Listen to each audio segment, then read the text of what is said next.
Chapter 20 of the Acts of 2021, an act relative to extending certain COVID-19 measures adopted during the state of emergency signed into law on June 16th, 2021.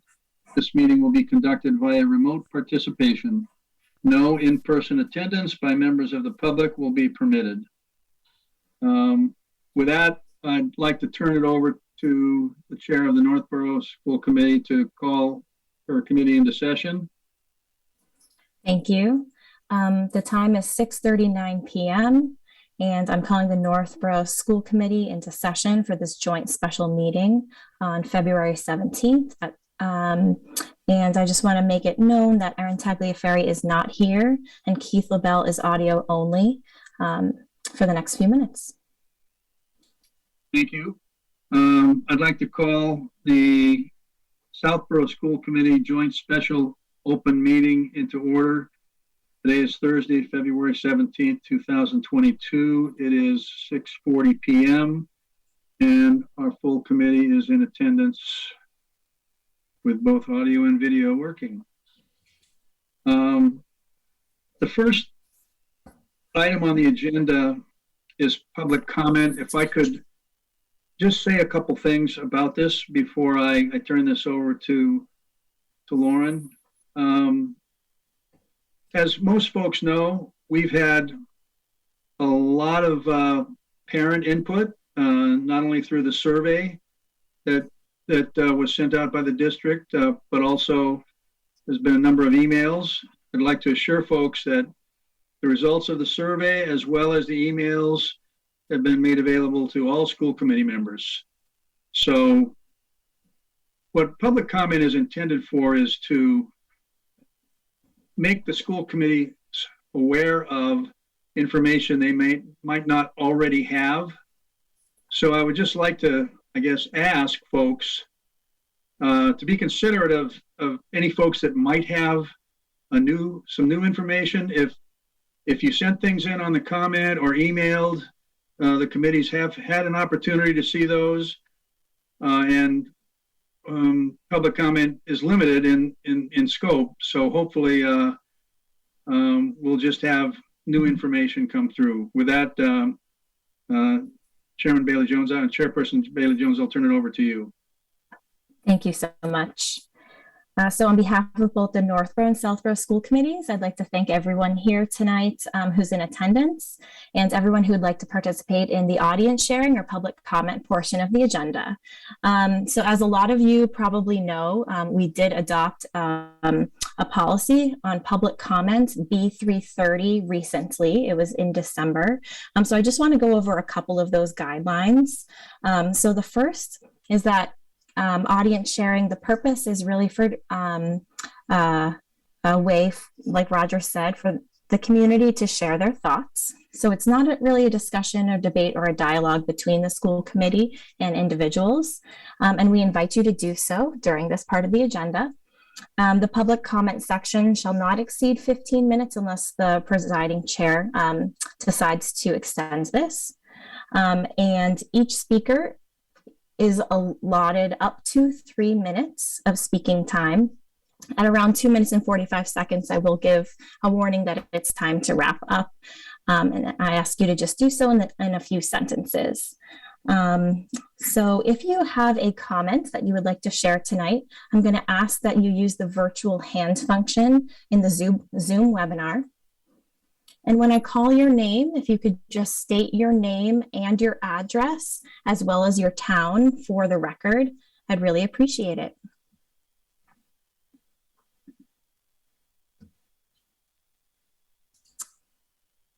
All right, so we have a few people who have their hands raised, and it looks like,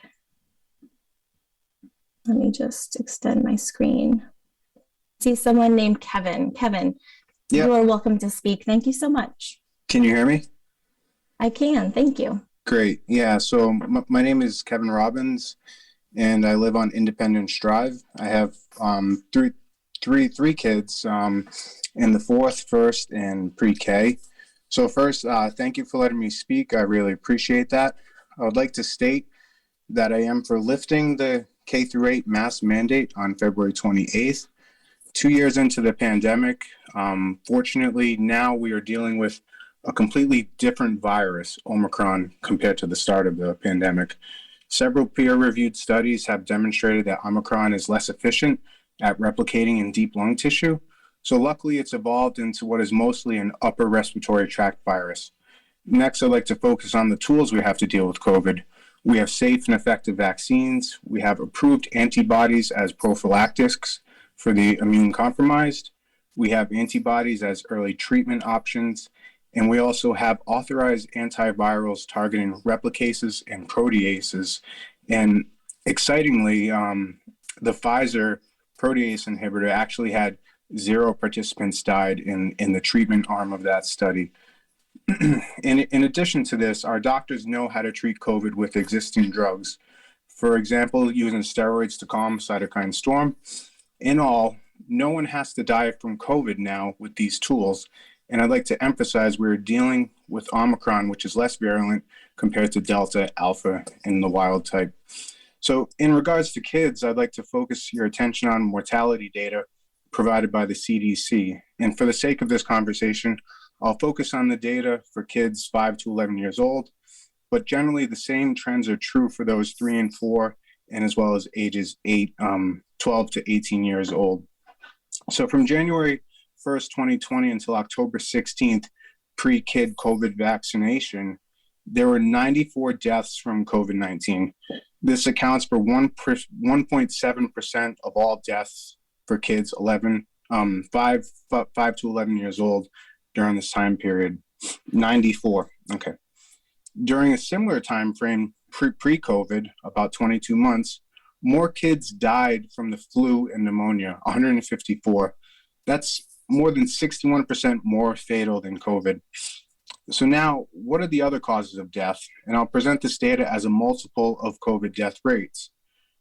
Motor vehicle accidents are 10.5 times more deadly to kids 5 to 11 years old. Suicide, unfortunately, 6.5 times more deadly. Homicide, 5 times more deadly. And accidental drug overdose, about 1x. So it's on par with COVID-19. Sadly, Kevin, I'm just giving you the 15 to 20 second warning. Thank you. Sure. Now, I guess I'll skip some other data, but basically what I'm trying to emphasize is that, we have to start looking at the real risk in society to our children. And we can't look at our kids as case numbers or viral vectors and something that may get adults or other kids sick. They're humans and deserve a bit of normalcy. 2 years into the pandemic, our medical professionals have many more tools in the toolbox, and no one really has to die from COVID with proper treatment. And of course, as I stated earlier, the rates of kids, K through 8, the risk is absolutely, it's almost 0 if you look at the numbers. So it's really much, much below flu. And of course, those other forms of death are much, much higher. And I think we should focus on them. We basically send our kids on Kevin, a school bus. We are approaching 4 minutes. Yep. Is there a final statement you'd like to say? Yeah, we send our kids on a school bus without seatbelts every single day, and we think nothing of it. And I just want to highlight, motor vehicle accidents are, much more deadly to children than COVID ever will be. Thank you for sharing your thoughts, Kevin. Yeah. Next, we have Devona Cartier. Devona, can you hear us? Yes, can you hear me? Yes, thank you. Can you just state your name and address for the record? Of course. Devona Cartier, 14 John Street, Southborough. We today still have kids and families who are highly vulnerable to COVID. We have an incredibly contagious virus, much, much more infectious than last year's version. One-way masking is not nearly as safe as two-way masking. That was acknowledged at the policy meeting on Tuesday.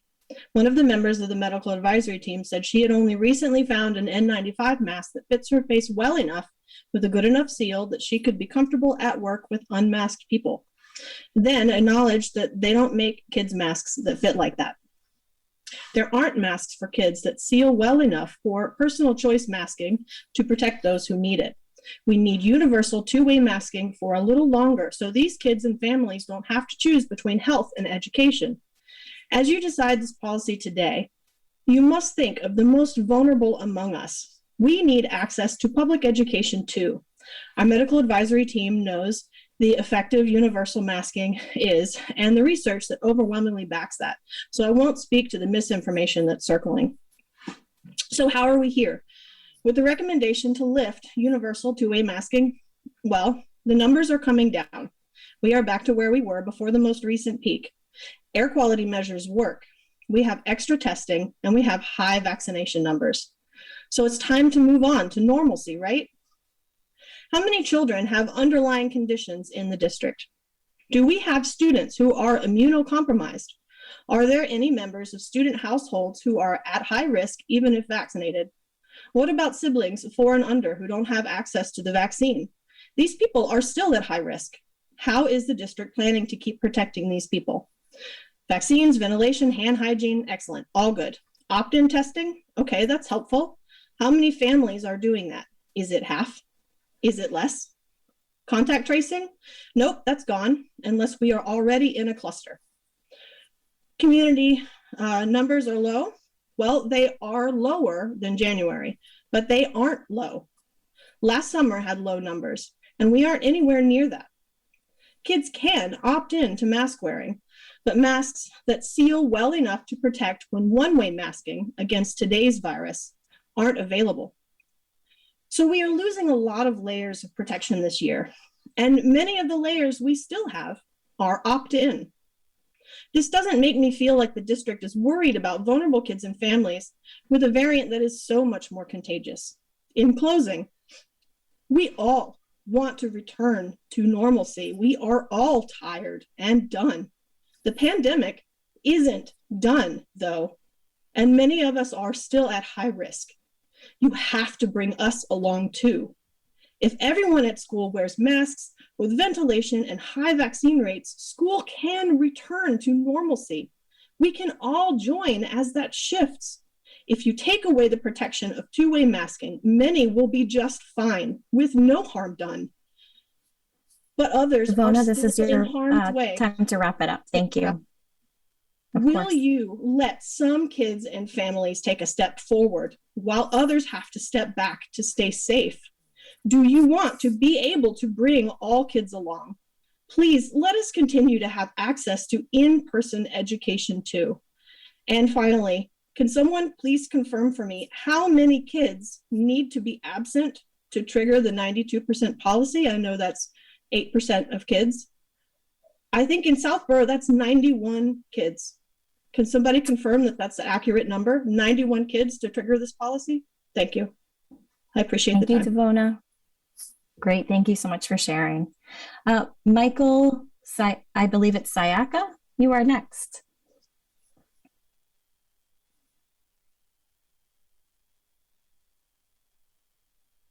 Michael, can you hear us? Me. Hello? Yes, I can hear Okay, you. all right, great. Thank you. Thank you. Name Thanks so and much. address, Yes. please. Sure. Michael Shaka of Maynard Street in Northborough. I have 4 kids, and 3 of them currently in the Northborough schools. And thanks so much for allowing me the time to speak here. I'd like to start by just saying that, you know, it's natural for a certain percentage of the population to be scared and uncertain of change. If we go back 2 years before the terms COVID and social distancing and masking and vax cards all became a part of our daily vernacular, you'll remember early on the cries of follow the science. Well, the jury's in. The data has come back and irrefutably has proven that the type of masks that have been overwhelmingly used by our population are largely ineffective. Yes, arguments have been made if you're using an N95 mask with a ventilator and it's securely, it's secured tightly over your nose and your face, then there's some degree of protection.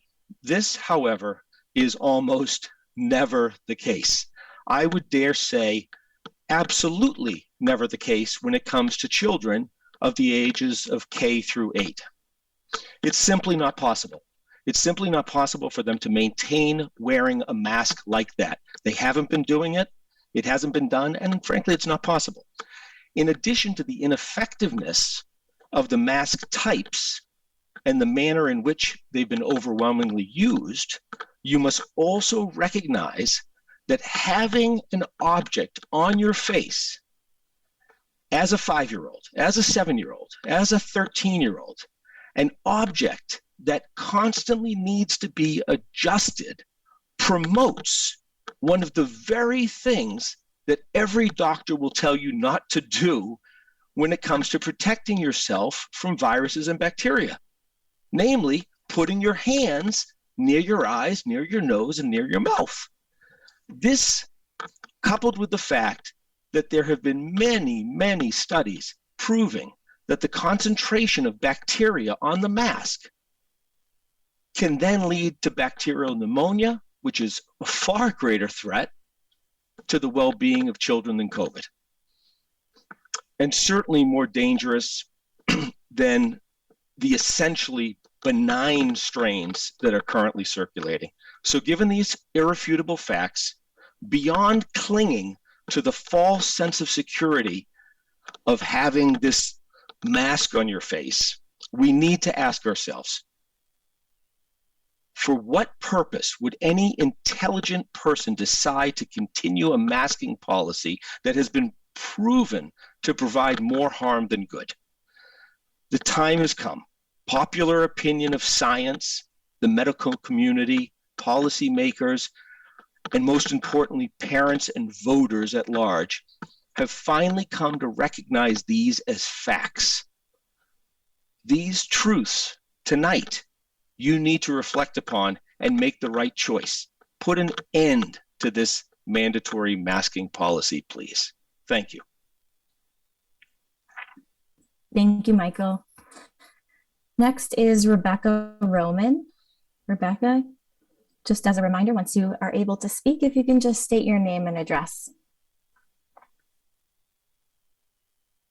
Rebecca, can you test your audio for us?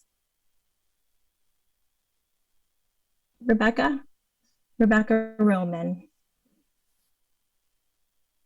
All right, I'm going to go to the next person. So that's Kurt Kitson. Can you hear me? Oh, Rebecca, I can. Oh, yes. I'm sorry. I was hitting the wrong button. My apologies. Thank you very much. No worries. Oh, no worries. Rebecca Roman, 34 Woodstone Road, Northborough, Massachusetts. Of course. You.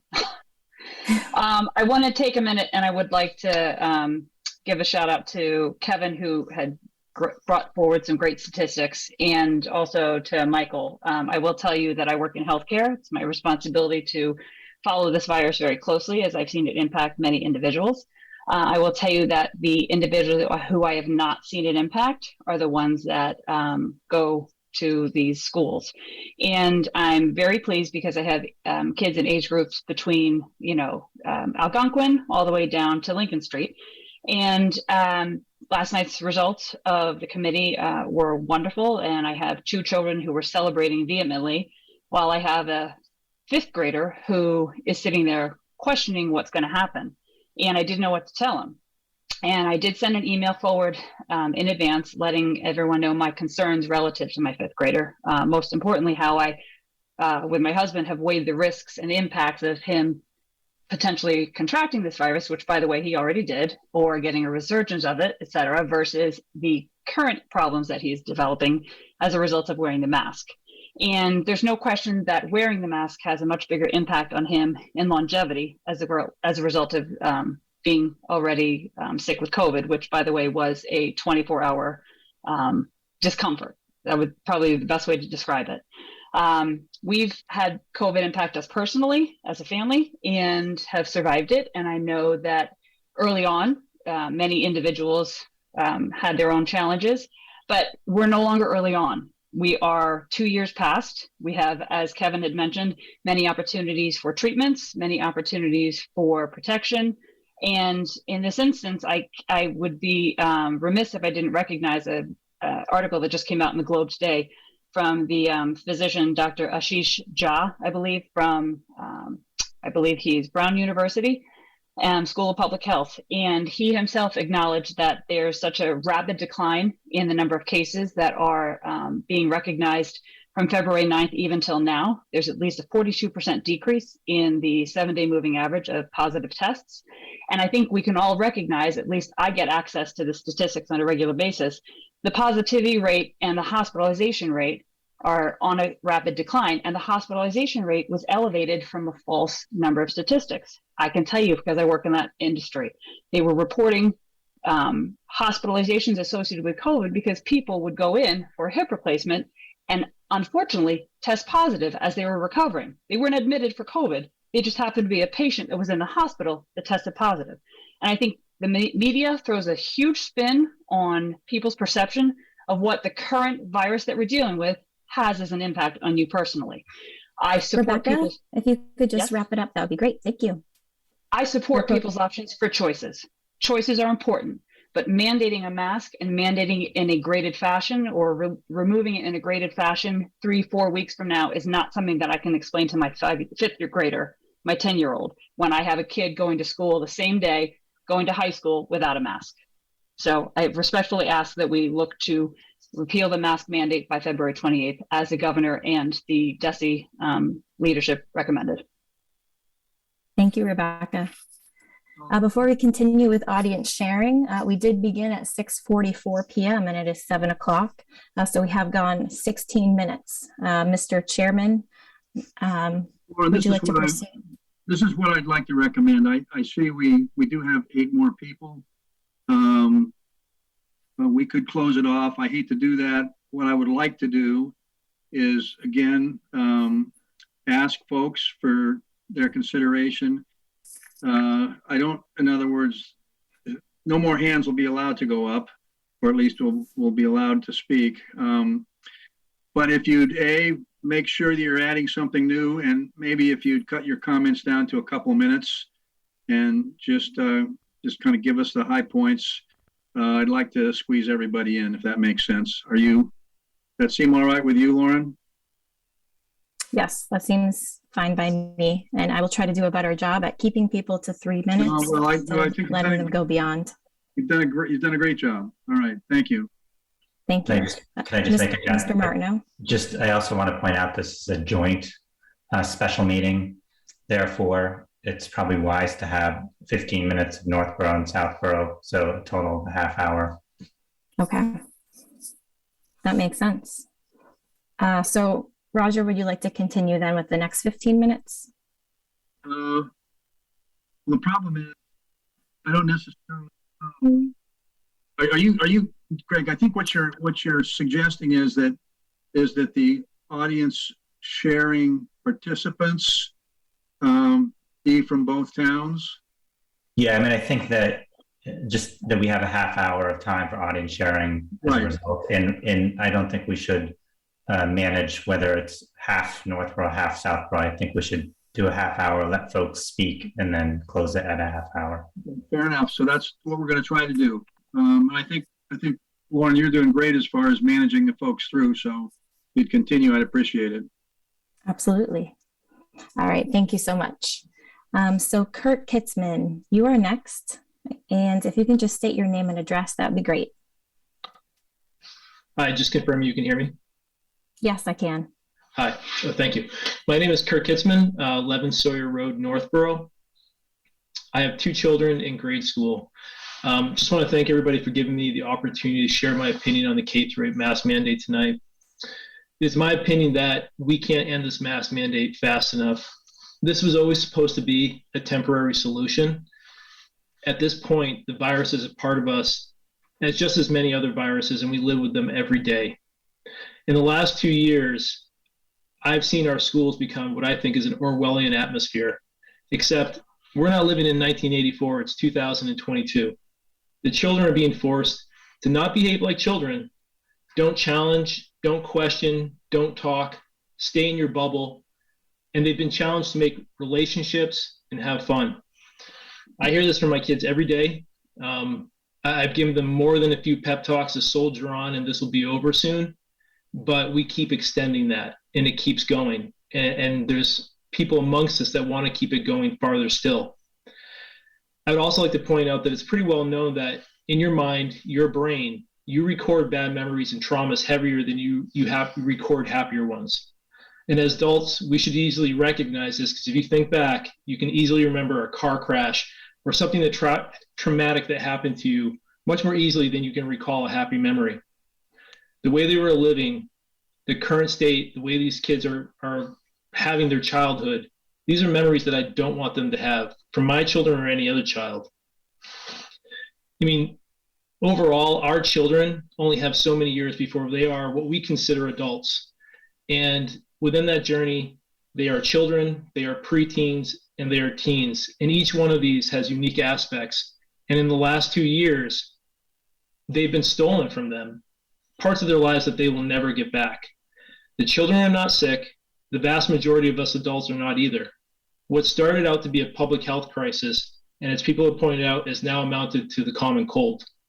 From my perspective, anyone that would continue to push this life choice on the children where there's no necessity is just being selfishly cruel.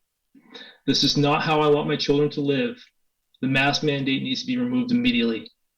And as in closing, just as part of this general forum, I think these meetings need to return to the public.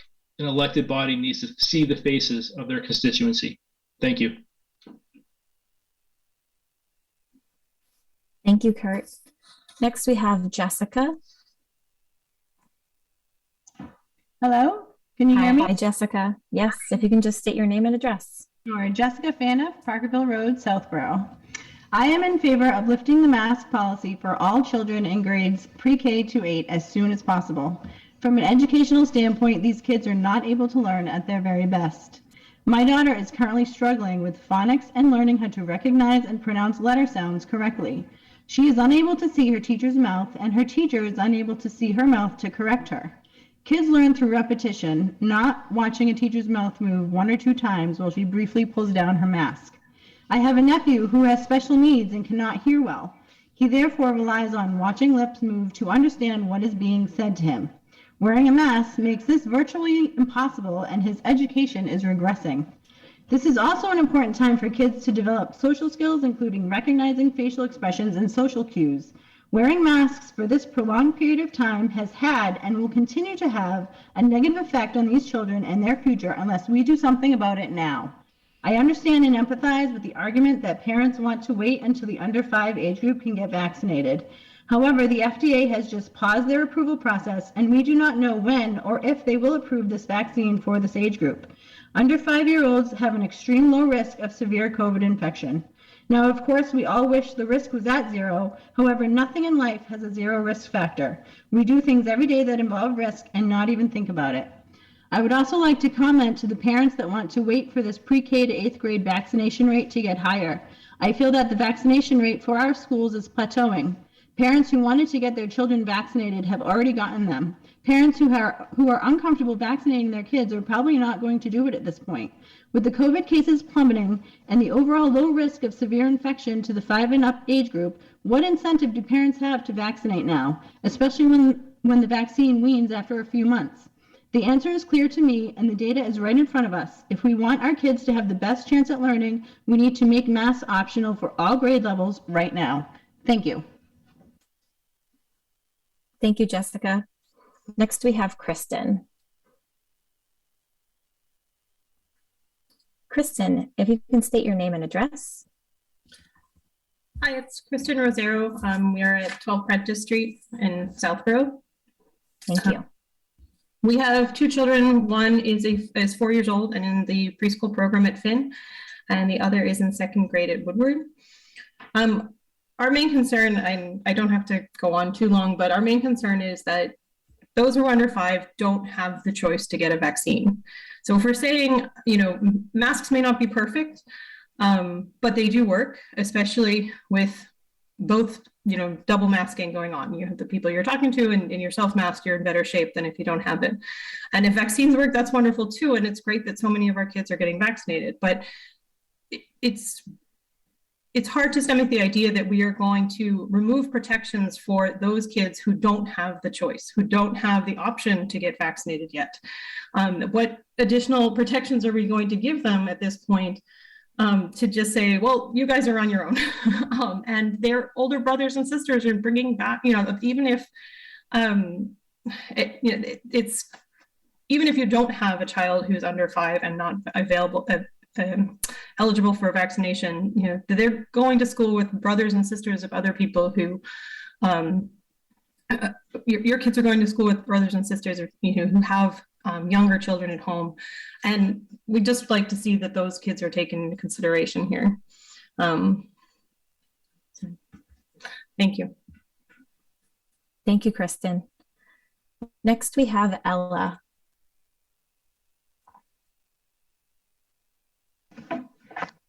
Hi, Ella. If you could just state your name and address, please. Yep. My name is Ella Krusman, and the address is 22 Weston Terrace in Northborough. Thank you. So I also have 2 children, one in 1st grade and one in preschool. My daughter attends a private preschool where masking has been optional at the parents' discretion from the beginning, as the EEC has allowed that. And there has been no significant spread of COVID, even when de facto every single child has been a close contact if someone else got COVID from a sibling. She did, and obviously she's not vaccinated. My son, who's in 1st grade at Peasley, is sitting next to me, and he's asking me every day, when are the masks going to be done? He told me he can't breathe in a mask. It's distracting because he has to take it on and off, on and off, on and off all day. That defeats the entire purpose of having a mask.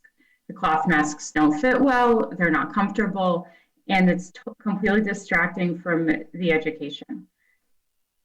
They're taking them off and touching their face and touching the masks for recess, snack breaks, water breaks, and any other time it's just bothering them on their face. I've noticed that he doesn't drink water regularly because taking off his mask to take a sip of water has become a problem.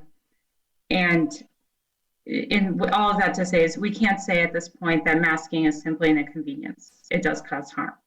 It's harder to learn how to read. It's harder to connect with the teachers and other students without seeing their facial expressions.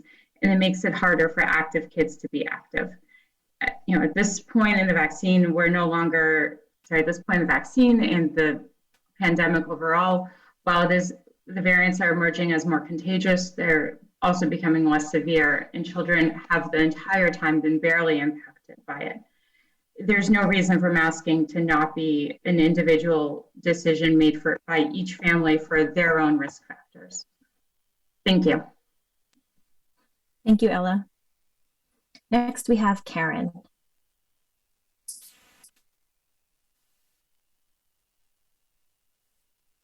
Hi, Karen, can you hear us? Oh, sorry, guys, this is Karen. Oh. Can you hear me? Yes, now I can. This is Casey, Karen's husband. I thought she had, or I had a separate login. My apologies. So I guess I'll steal her time. Sorry for being breathy here. I'm trying to be efficient with talking about health and working on my health. So thanks for giving me the couple of minutes. I'll try not to make you ask me to cut it off short. No worries. And Casey, if you could just state your full name and then address, that would be great. Yeah, sure. Yeah, Casey Clark, 16 Fiddleneck Lane, and I'm here in Southborough.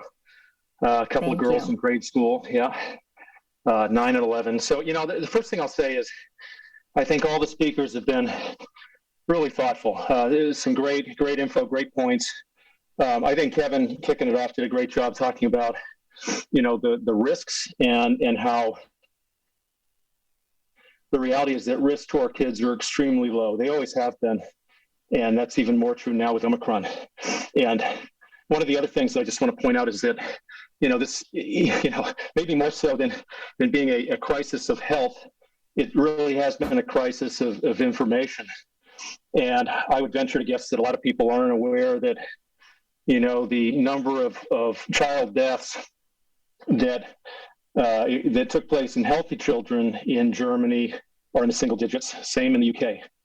So it's nowhere close to some of the other things that are risks to our kids. And we know this now. And, what we also know is that vaccines will not stop the spread. I support everybody's decision to get the vaccine. My wife and I are vaccinated. But I will also say that we know a lot more now than we did a year ago. And we know clearly that it does not stop the spread. So I really wish we could stop, setting goals within the school system for our kids that are based on vaccination rates. It just doesn't make any sense. We also know, as I think Mike pointed out, that masks are not effective. This is just a science.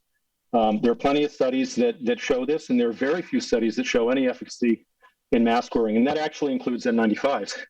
And the last thing I'll say is around public health and the response that we've taken nationally, but also the one we've taken locally. We followed that national public health response, and I'll just point to all-cause mortality. And I would also venture to guess that very few people realize that all-cause mortality is higher in 2021, post all of these interventions, including vaccine and masking, than it was in 2020 when we had no effective treatment options, at least not any treatment options that were mainstream. So if there's any scorecard that we should all be looking at to evaluate, the effectiveness of our public health response, it's all-cause mortality. And we are worse now than we were in 2020. More people are dying than should be dying. So we need to pivot and focus on broad health. How do we keep our kids healthy? How do we build up their immune systems? How do we keep them active? And you know what? Masking is not an effective way to do that. That may actually leave them more vulnerable than the good that it does. So that's all I have to say. I hope people consider that. And again, just keep in mind that there's data that's been out there for a long time, and it's not necessarily going to be spoon-fed to us. We have to go find it. So thanks for listening. Appreciate it. Lauren? Thank you, Casey. Yes. Lauren, we're going to have to cut it off. We're over 30 minutes now. I'd also absolutely. I'd also like to thank folks for their comments. And we're going to move on to the next agenda item, which is the face covering policy. Policy A170. So I think I'm going to turn it over to Superintendent Martineau to provide a presentation and move forward from here. Thank you. And before I begin a brief overview and providing some context, I would ask that the members of the medical advisory team who are waiting as attendees in the audience raise their hand if they're going to join as panelists. That'd be very helpful. And Dr. Reinhorn will promote you as panelists to answer any questions that committee members may have.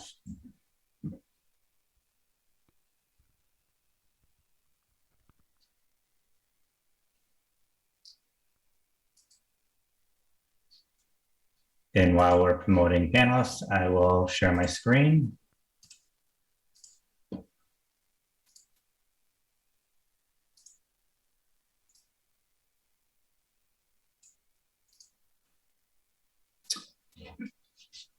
I just want to begin this evening by sharing that Mary Ellen Duggan, who is the wellness coordinator and nurse leader, is not able to be in attendance this evening. Mary Ellen has been instrumental in helping provide leadership throughout the district throughout the past 2 years. She's not able to make it because she had prior plans before the meeting was scheduled. So she wishes she could be here, but is not. And we have members from the medical advisory team who are able to answer any specific questions committee members have. So the first thing I would just want to acknowledge that we've been very fortunate as a community. From the very beginning, we've had a medical advisory team who are represented on this slide, who have provided advice and guidance, who have helped us understand the research, the data, and the science. And they have been instrumental in leading and providing advice to the district to help us make the best decisions with the data that we do have. So in terms of the medical advisory team has met weekly for the past 24 months. They've been on call when we've had specific cases and we need specific advice. And part of the medical advisory team's work when making the recommendations has really been looking at case counts and trends at the local level, the town level, and the state level. We also look at absenteeism rates, students and staff, the vaccination rate. They also examine clusters of cases, examine in-school transmission, and then other factors such as wastewater data, hospital capacity, and deaths. So in terms of evaluating case counts in our schools, this is a look back since September to February 16th, 2022. And as you can see, the case counts have been relatively low up until mid-December, when we definitely saw a increase in number of cases, most likely as a result of Omicron. On the left-hand slide, the table is Northborough, and on the right-hand side, the table is Southborough. And we saw the same type of pattern of increases in each of the communities. Also, in terms of the case counts in the town, so when the medical advisory team looks at the town-wide data, the medical advisory team observed a similar pattern to what was happening in our schools, and approximately the same time frame. So we saw an increase in December, and then early January, and then we saw a decline throughout the month of January and into February.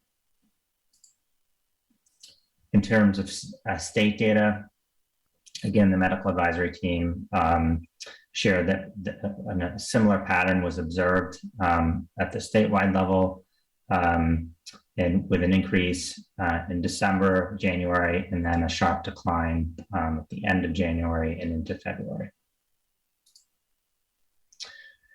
Also, vaccination rates. So as we look at vaccination rates in our two communities, you will note that at Milliken, it's 77%, and then Lincoln, Peaslee, and Proctor and Z, it ranges between 67% and 55%.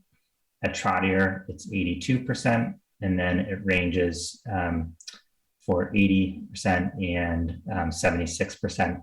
And then PK is at 11.38%, again, because of the age of our students at those levels.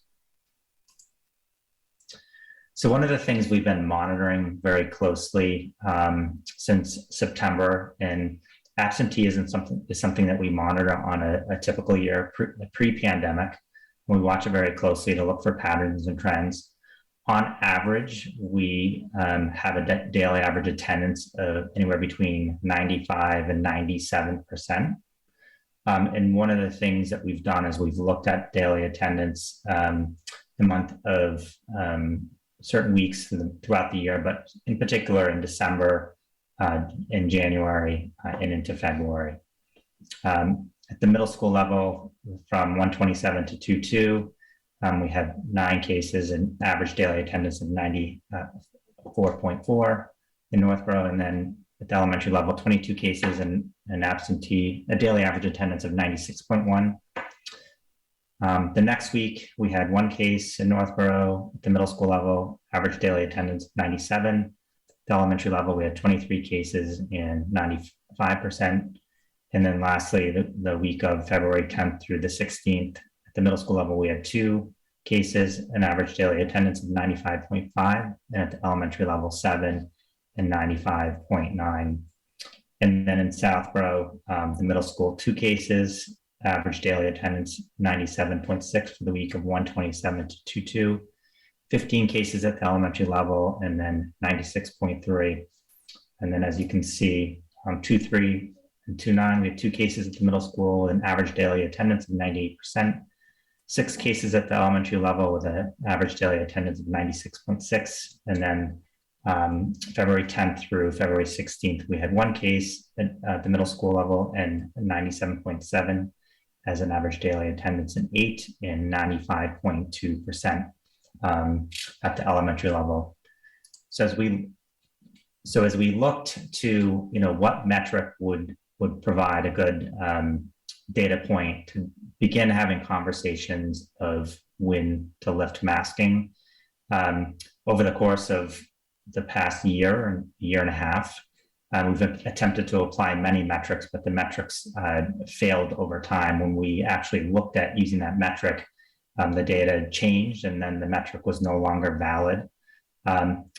Looking at average daily attendance as a metric, I think it does have merit and it does provide a good window to what is happening in our schools. So quickly, I'll look at the average daily attendance over the past 23 weeks. And if you look at, and this is Northborough, if you look at Melican, we've had pretty strong attendance rate. And then as you can see, middle of December, when we started to see increased cases of COVID-19 through January, we saw attendance drop below 92%. And again, what we're seeing now is an uptick in attendance, average daily attendance, and now we're back up to 96%. At the elementary level, again, we've had pretty strong attendance. If we look at 92 as kind of a metric, a barometer of when we should start looking more closely, we had two instances, one in October and one in November, where we were hovering around 92%. And then in December through mid-January, we were below 92%.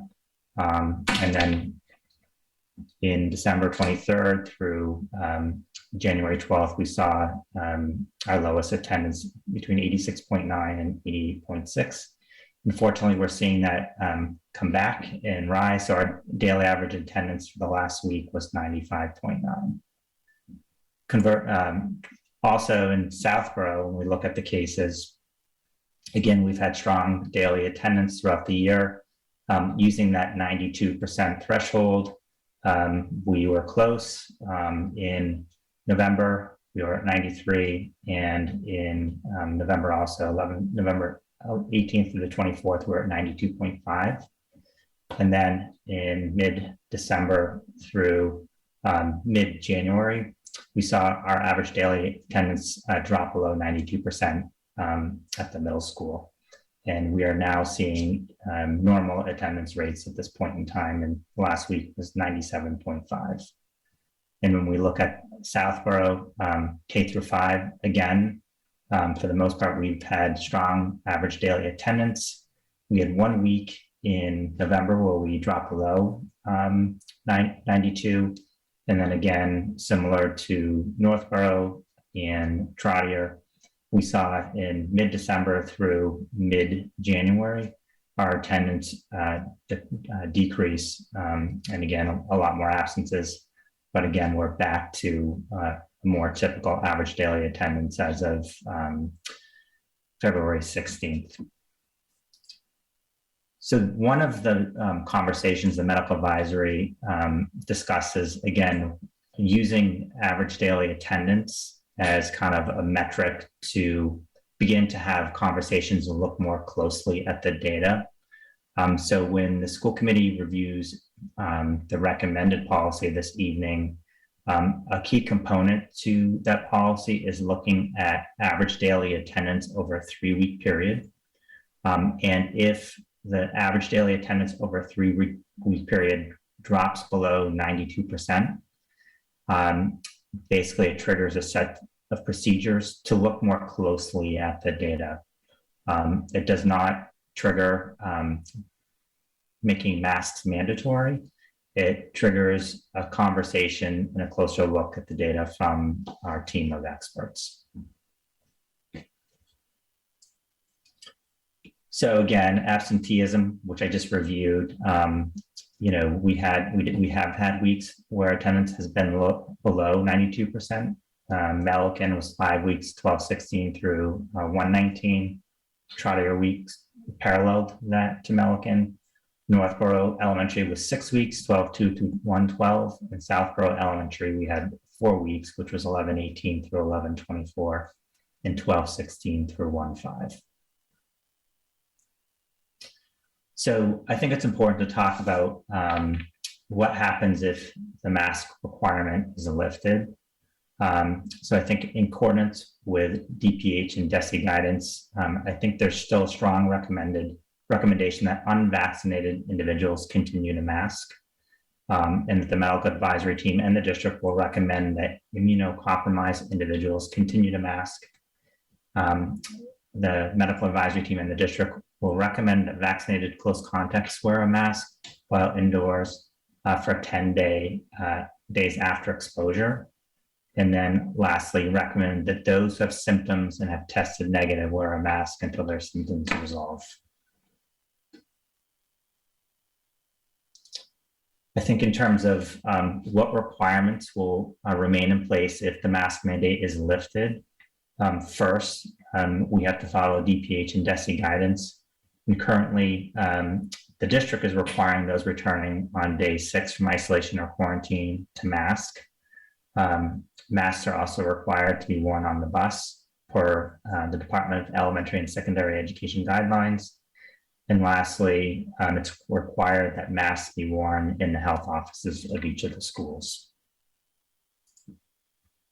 So I think throughout the pandemic, I think the medical advisory team has helped the district identify a layered approach, that there are many mitigation efforts and layers in place, and that it's not any single layer, but it's the layers in combination that really provide additional protection and safety. So as we look at the layers that will remain in place if the mask mandate is lifted, and that is making sure that we have good air quality. We have HEPA filters in all the classrooms. We have our HVAC systems exchanging air at the highest rate possible. And we also have asked our faculty and staff to leave windows cracked so that there is air exchange. Also, we have, again, it's important that we have good hygiene, so good hand washing practices amongst our faculty, staff, and students, and making sure that faculty and staff and students and families are monitoring symptoms, and that if a student has symptoms, that the family keeps the child home as an extra precautionary measure.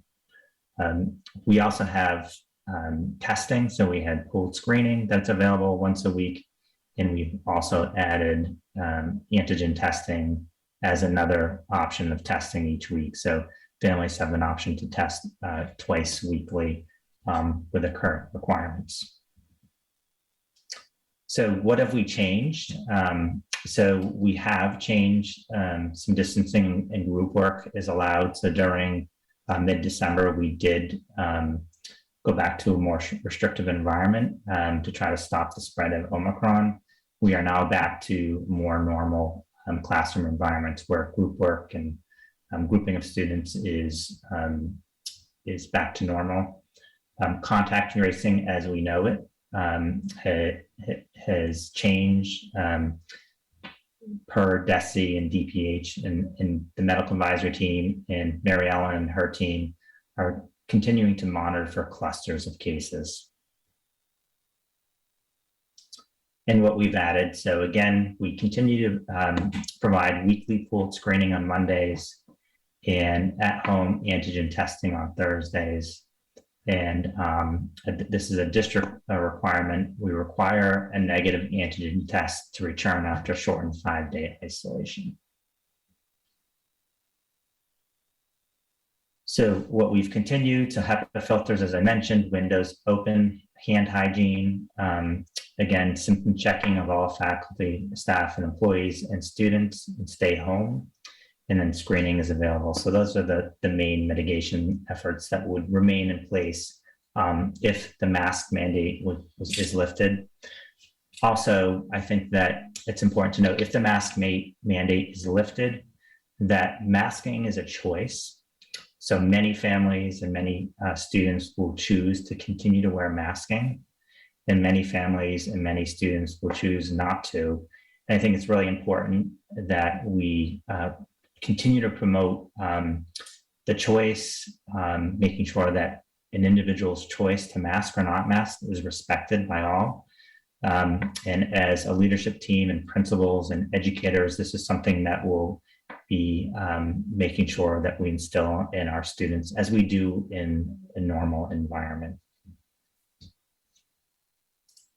So in terms of the medical advisory team's recommendation, I'll read the recommendation and I'll stop sharing my screen and open it up to questions. So the recommendations of the medical advisory team are to promote the health and safety of all students and staff and minimize the negative impact of COVID-19 on students' education and social emotional well-being.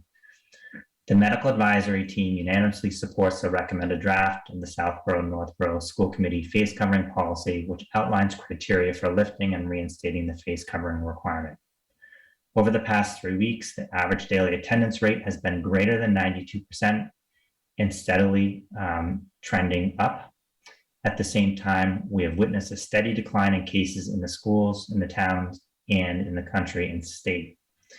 If these trends remain stable or improve, the medical advisory team recommends the Southborough Northborough School Committee lift the face covering requirement for Trotter Middle School, Milliken Middle School effective February 28th, 2022, and for the elementary schools effective March 14th, 2022.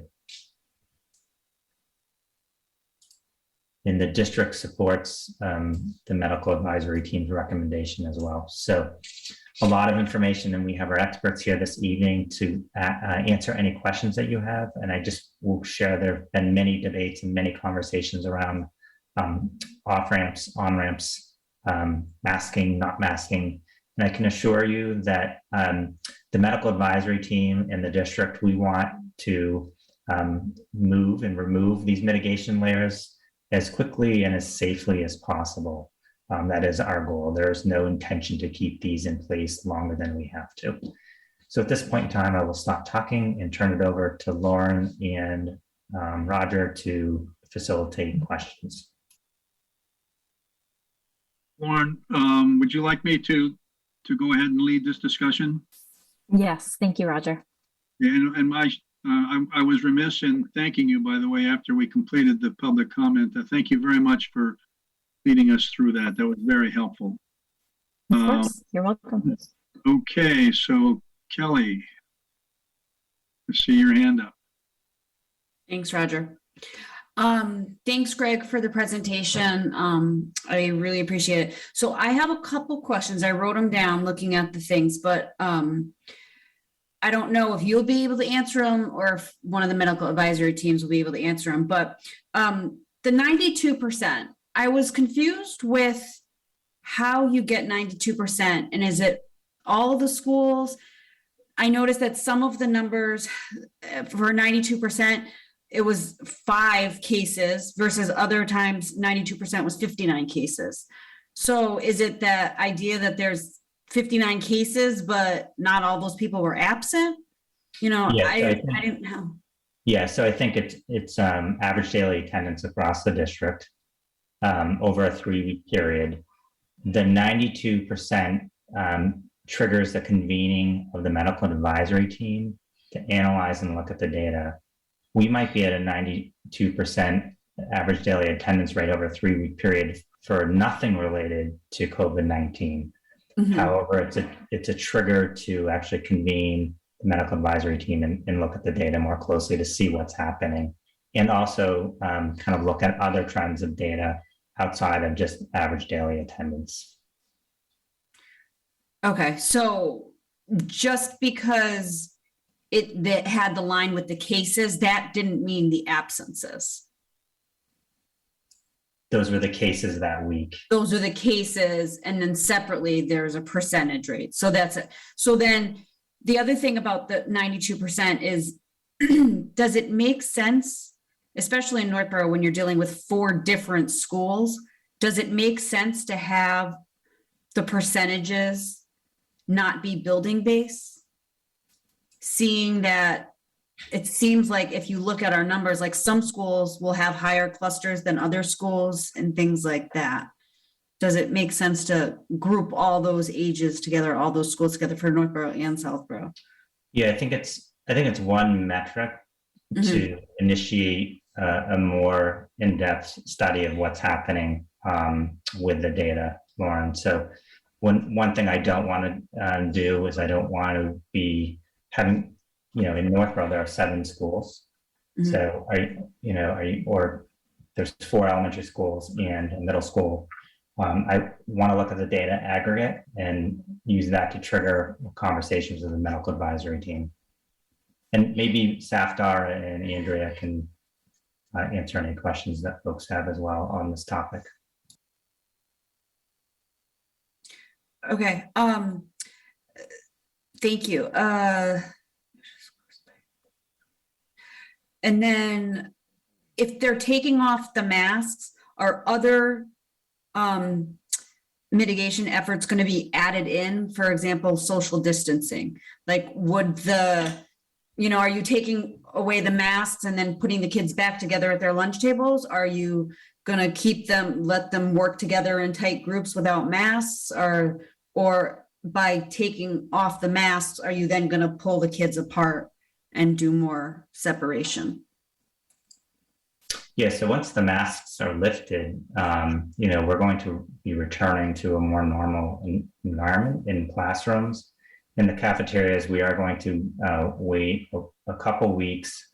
We have some logistical challenges in terms of moving furniture around, but also we want to make sure that we're not going to have to, we move all the cafeterias back to normal and then have to shift furniture quickly as a result of an increase in cases. So for the most part, once the mask mandate is lifted, the students' experiences are going to return to normal in the classroom and in school, and then we'll be monitoring what's happening. Okay, great. And then would the pre-K, how would this fall for the pre-K? Would that go within the Southborough schools, or would the masks be a separate topic for the pre-K? Is this just K through 5 and then 6 through 8, or where does that fall? Yeah, so this would be a pre-K through 8 Northborough and pre-K through 8 Southborough. Okay. And I think probably Dr. Medina and Dr. Cianello can speak to the early childhood and preschool specifically. Okay, great. Thank you. I'll wave to the next person. Thanks, Roger. All right, and by the way, Dr. Medina and Dr. Scanella, I will try to keep my eye open to see if your hand goes up, because clearly if it does, I'd move you right in for the next comment, so feel free to jump in. Next, I see Joan Frank. Thanks, Roger. Thanks, Roger, and also to Lauren. Thank you very much. I'd just like to thank the parents that spoke before the beginning of this meeting. And also I see that we have 150 participants out there watching this most important meeting, which is up there with the most important meeting we had back in September of 2020 when we were reopening schools. My question for you, Greg, is because the kids are going to have masks on the bus first thing in the morning when they enter, when they get a dismissal, also because they're going to have a mask when they go into the health office. I know there's many kids that have to go in at different times for medications, or when they get sick, or they need medications, inhalers. Will we be, and I'm sure the answer is yes, how are we going to be supplying masks, because we have now kids of a different age level than the regional? How are we going to be supplying masks to them in case they lose it during the day? They get up in the morning, they're in a rush, they go to the bus stop and they don't have a mask. Will the bus drivers, do they have to have masks on? It's a federal law mandate. Will there be masks there? Will there be extra masks at the nurse's office? So yes to both those questions, Joan. Well, I know Keith works closely with NRT to make sure that our bus drivers have the materials and supplies and PPE they need. So there'll be extra masks on buses, and our nurses in our schools will have a supply of masks for students who enter the health offices. Okay.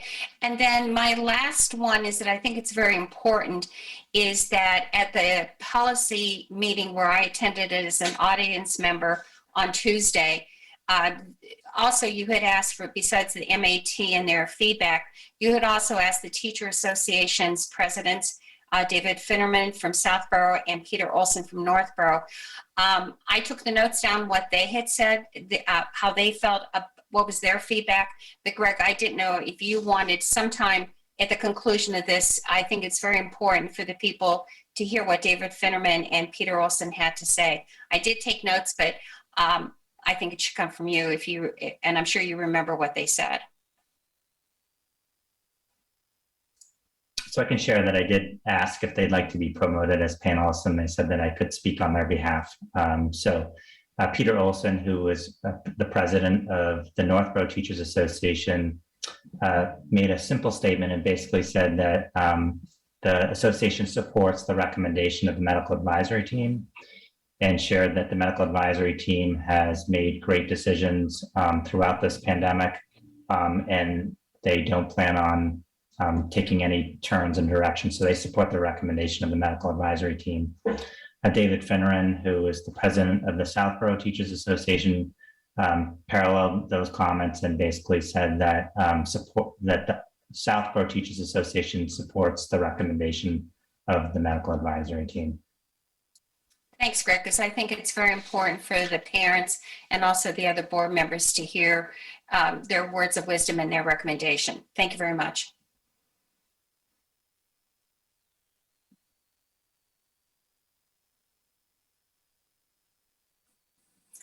Roger, I didn't hear you, but I think I can lip read that you said my name. Is that right? Can you hear me now? Can you hear me now? Yes, now I can hear. Now I can hear you. Yeah. Okay. Thank you. Yeah, no problem. Okay, so first, I just would like to thank everyone who spoke at the beginning of the meeting for their comments. I think I just really appreciate the thoughtfulness of everyone's comments and the tone. I think that, we've received a lot of communications from the public about this topic, and I just really personally appreciated the respectful, sort of thorough tone of everyone's comments. So it's been really nice to see. The first thing that I just want to clarify this, and I'm sorry if I'm a little slow on the uptake, but the 92%, are we going to average it across the entire district? So if absenteeism across like all of the K-8 Northborough or pre-K-8 Northborough Southborough schools, if it gets below 92% across the whole district, then it would be reinstituting the thing district-wide, or would it be, town specific or school specific? How that part I didn't get. So it would be pre-K-8 Southborough specific in terms of looking at daily average attendance. And again, it doesn't implement the adding of a face masking requirement. It requires a process to be in place, which convenes the medical advisory team to look at the data more closely, to determine, what's happening, if it's something to be concerned about, and to make a recommendation around what do we need to do next, if anything. Okay, so if one school dips below 92%, nothing is triggered as long as the district-wide average. Correct, and it's a 3-week average. That's a 3-week average. So over, we'll have some indications of what's happening. And again, one of the things that we did was we did a look back to see if we had this, if this was a metric that we were using in the past, what would it have triggered? And in every instance, when we saw an increase in cases, we saw a decline in attendance. So it was a good barometer of identifying that something is happening and a need to look more closely. Okay, that's helpful. Thank you very much. So I also had the same question about other mitigation measures, in particular the distancing, how that was going to change, if at all. And I heard what you said about going, anticipating going back to sort of normal lunch seating. I'm wondering a couple of things having to do with the students whose parents would like them to keep wearing masks, who will continue to be masked. Will the seating at lunch be any different for those students? Will there be an option for them to sort of maintain distancing, since that would be sort of the one scenario where they would need to have their mask off? while in the building. Is that something we've thought about, or I don't know if that's... Yeah, so I think operationally we've had some preliminary conversations around the cafeteria. Keith, I don't know if you want to kind of share our thinking. And then I think, we need to work with our principals to see if there's an opportunity to have spaces where children can social distance, if that's something that would make them feel more safe. Yeah, I would echo that. I think it is very much in the planning stages and thinking through what we would be able to offer and how we'd be able to do it. Each school is a little different, and I know the principals, and certainly I will engage in those types of conversations. I see in no way that we wouldn't provide some type of opportunity for students, like we would for any scenario, to feel more comfortable, especially while at lunch. So that'll be part of the planning that we undertake in the next couple of weeks. Okay.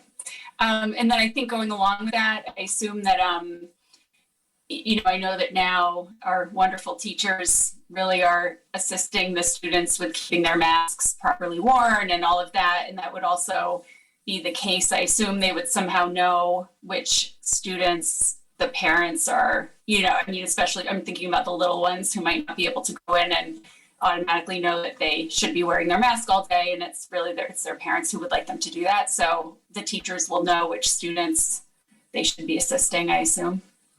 Yeah, I think we've had some preliminary conversations with, do teachers keep checklists of parents who want their kids to wear masks? So it's really, I don't think it's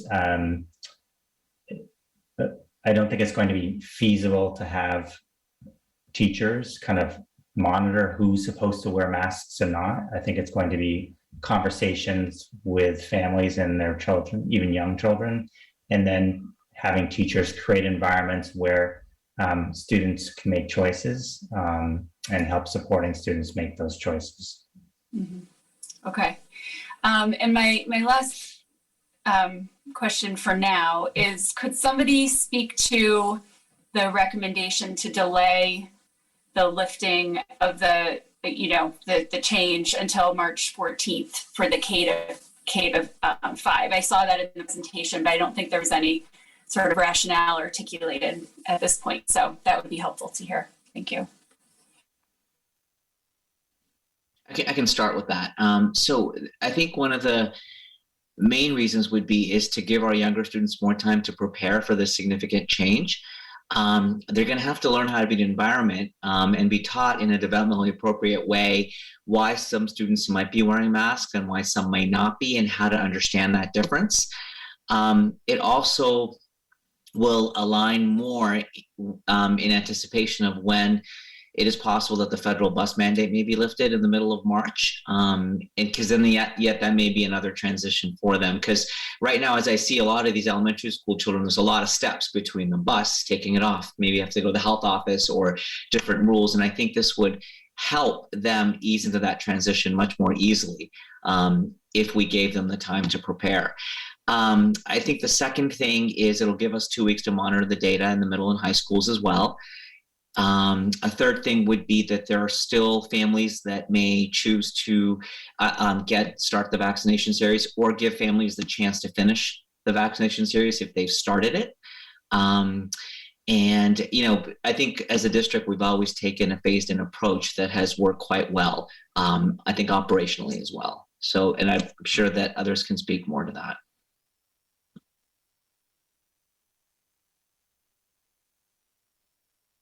Well, all set? Okay, Jan? Thank you, Senator. Katura really asked the main question that I had, that second part about the difference between the two.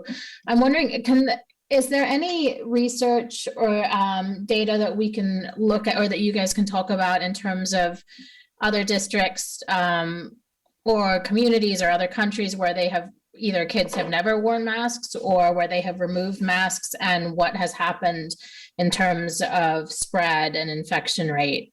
As I'm just curious if there's any data that we have on that.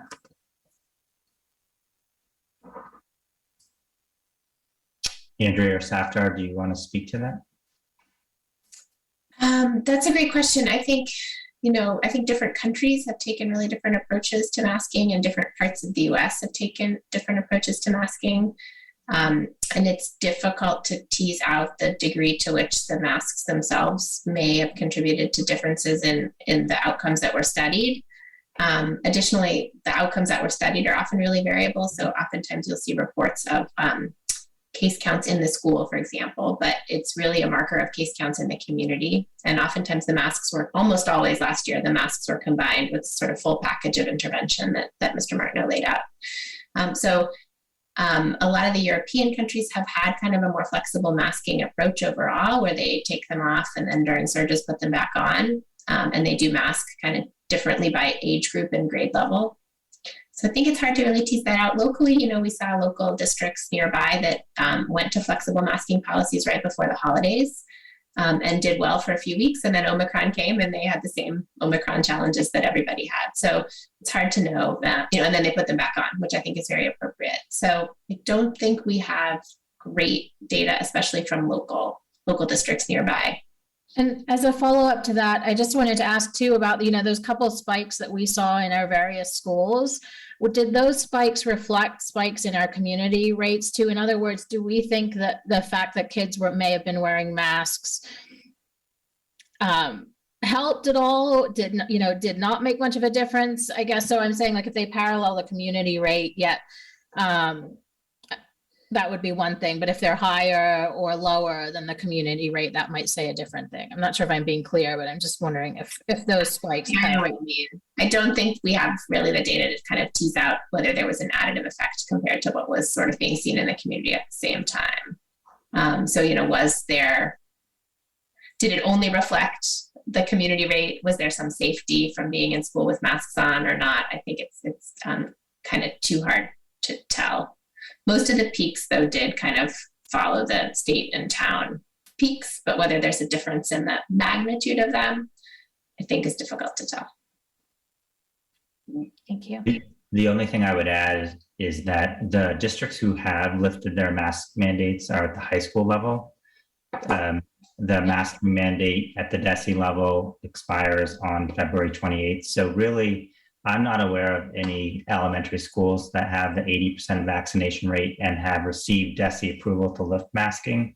So this will be kind of the first data set that will be gathering around elementary students and they're for the most part in the middle school as well. Will we be able to look at the data too? I mean, I guess later, I'm just interested in data, but of like the different vaccination rates. So for example, some of the Southborough schools have a lot higher % vaccination rates than Northborough schools. Will we be able to see if that impacts what happens after masking? Let's take it. Yes. Thank you. I will also add that I think in terms of the spread that we've seen with students and families, and Saftar and Andrea can speak to this better than I can, was really family transmission. It wasn't necessarily in school transmission. A lot of transmission was happening within the family. And that's what Mary Ellen was reporting, where we saw the spread happening for the most part. Yeah, I mean, I think that's absolutely true. And not only in our community, but I think in most cases when pediatric cases were tracked, the majority were from household contacts. So I think our district mirrored what we saw in other parts of the state.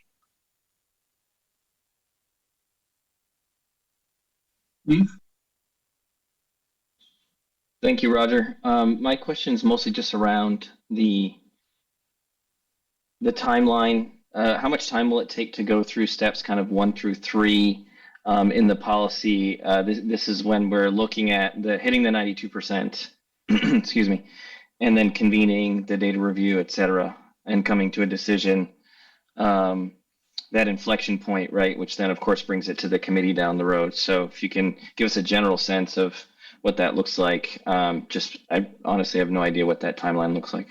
Yeah, so that work has already taken place. So we've already convened the medical advisory team and kind of looked at the data and basically the medical advisory team's recommendation is after a review of that data. So that has taken place already, Keith, for the recommendation this evening. In terms of future, I think in reverse, When the daily average attendance does go below 92%, the medical advisory team convenes, and then after examining other data sets, determines that we should put masks back on for a period of time. Gives the superintendent the permission to put masks back on until the next special school committee meeting that needs to be scheduled. And at that point in time, data and a decision and information would be presented for the school committee to make a decision around either to keep masks on or to not continue. Yeah, I guess I probably didn't state my question clearly. About how long does it take to go through steps 1 through 3? A meeting, I would say. So not long. I think he means like 1 day, 2 days, like a week. So the medical advisory team has been very responsive in terms of, we call them, they're able to convene rather quickly. So, if Mary Ellen needs to convene the medical advisory team to review all this data, it can happen, in less than a day. Okay. Will you continue a standing meeting through the end of the year? Is it weekly at the moment, Greg? Yes, every Tuesday. Okay, that's helpful. Thank you.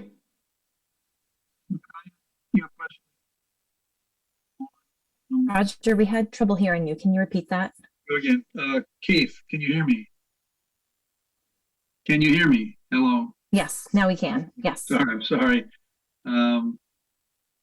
Keith, were you also asking about, for example, the time it takes to post a school committee meeting, for example? Because we know that takes 48 hours. Okay, you were not. Steps 1 through 3 were unknown to me. Greg has spoken to it at this point, Roger, but how long does it take to convene, data review, etc.?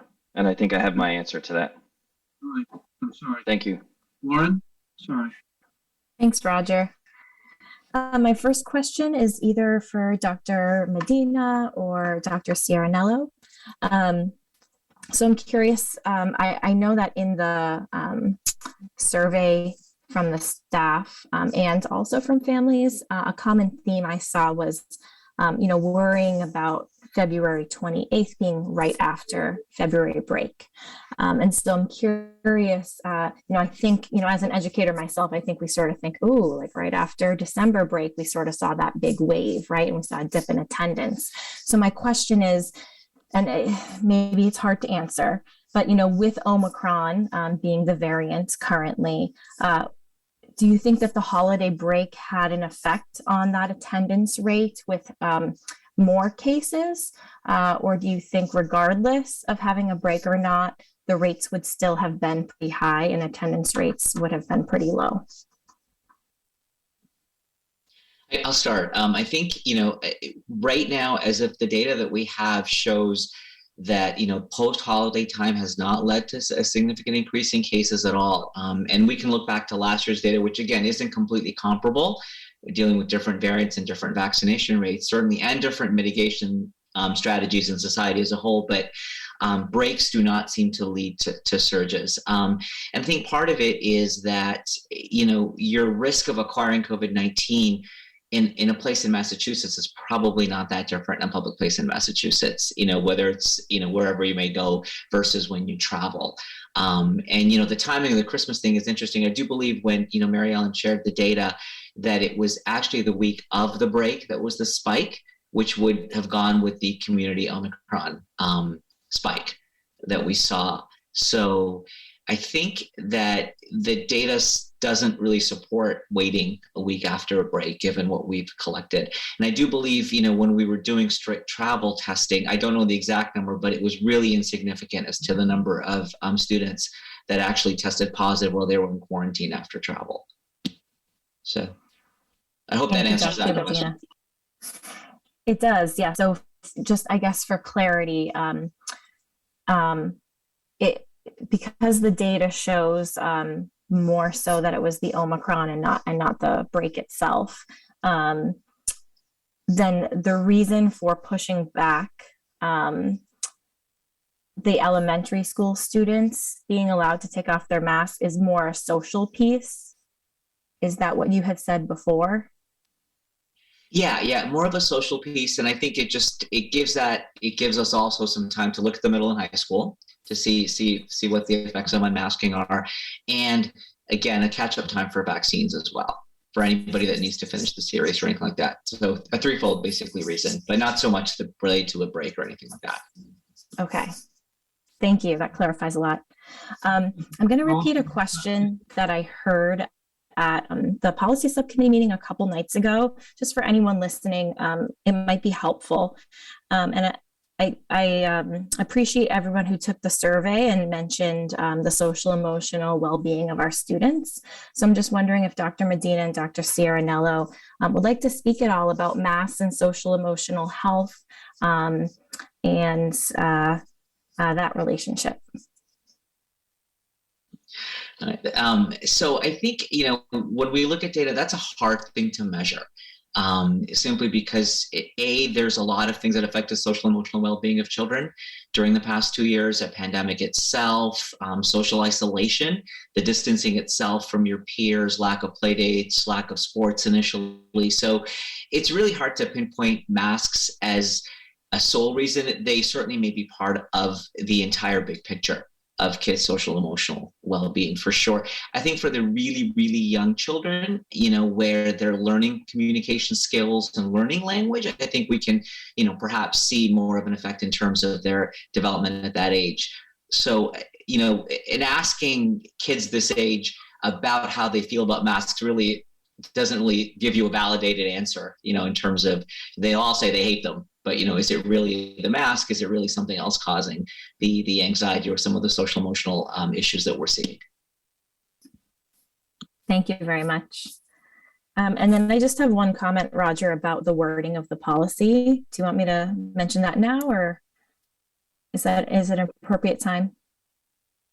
You'd really be welcome to do that. I know that the first thing we're going to do is have Greg take us through the actual covering policy. So you want to do it now? Sure. So I'll hold my comment. I'll hold my comment now. He'll take us through that right after sure. The last. Looks like Jen is last up. Jen, are you?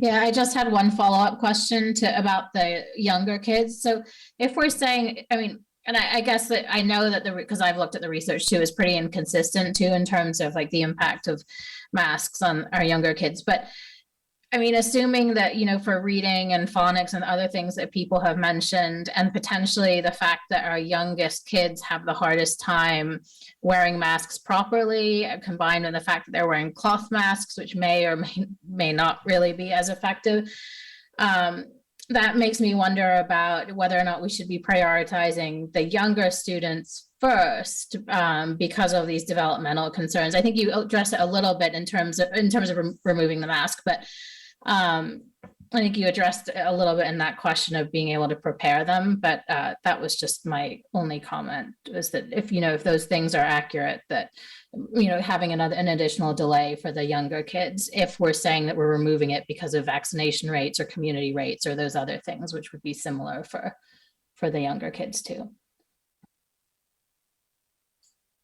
That's it. So I will speak to the social emotional well-being of our students. I think that, we have seen an increase of students who have, significant needs as a result of being in a pandemic for over a 2-year period. We have students who are in crisis as a result of what they've experienced over the past 2 years. Students who struggle, typically we're seeing even greater struggle. So it is something that we are mindful of and something that we are experiencing. In particular, I would say the 4th through 8th grade level, we're seeing more significant cases of students who need support than we have seen in the past.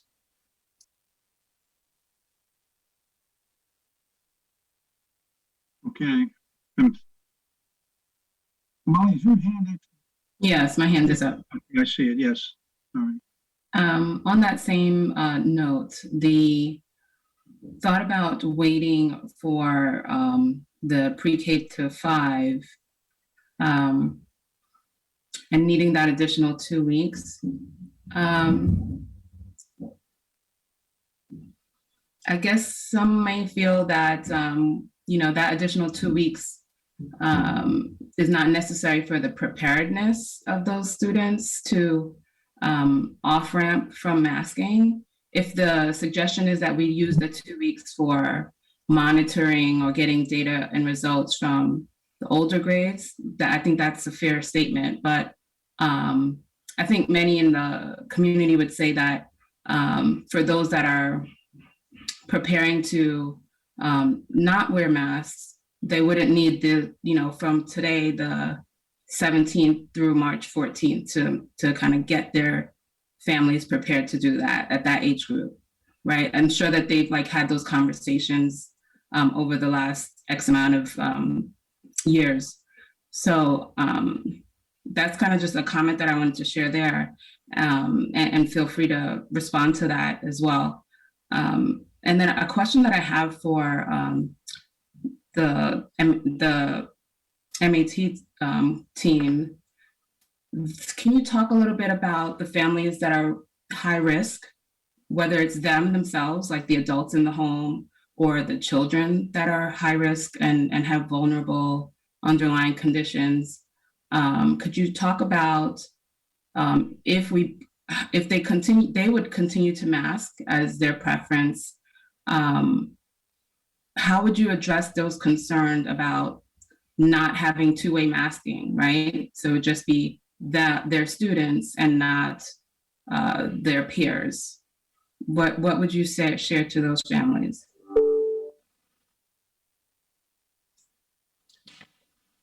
Safdar, do you want to take that? I think, it's certainly, we all agree, two-way masking does offer the best protection. I think for those families where there are immunocompromised children or other family members, I think, one of the most important tools we have is vaccination to prevent, severe illness and hospitalization. And the more people we can have vaccinated around our vulnerable kids, the better.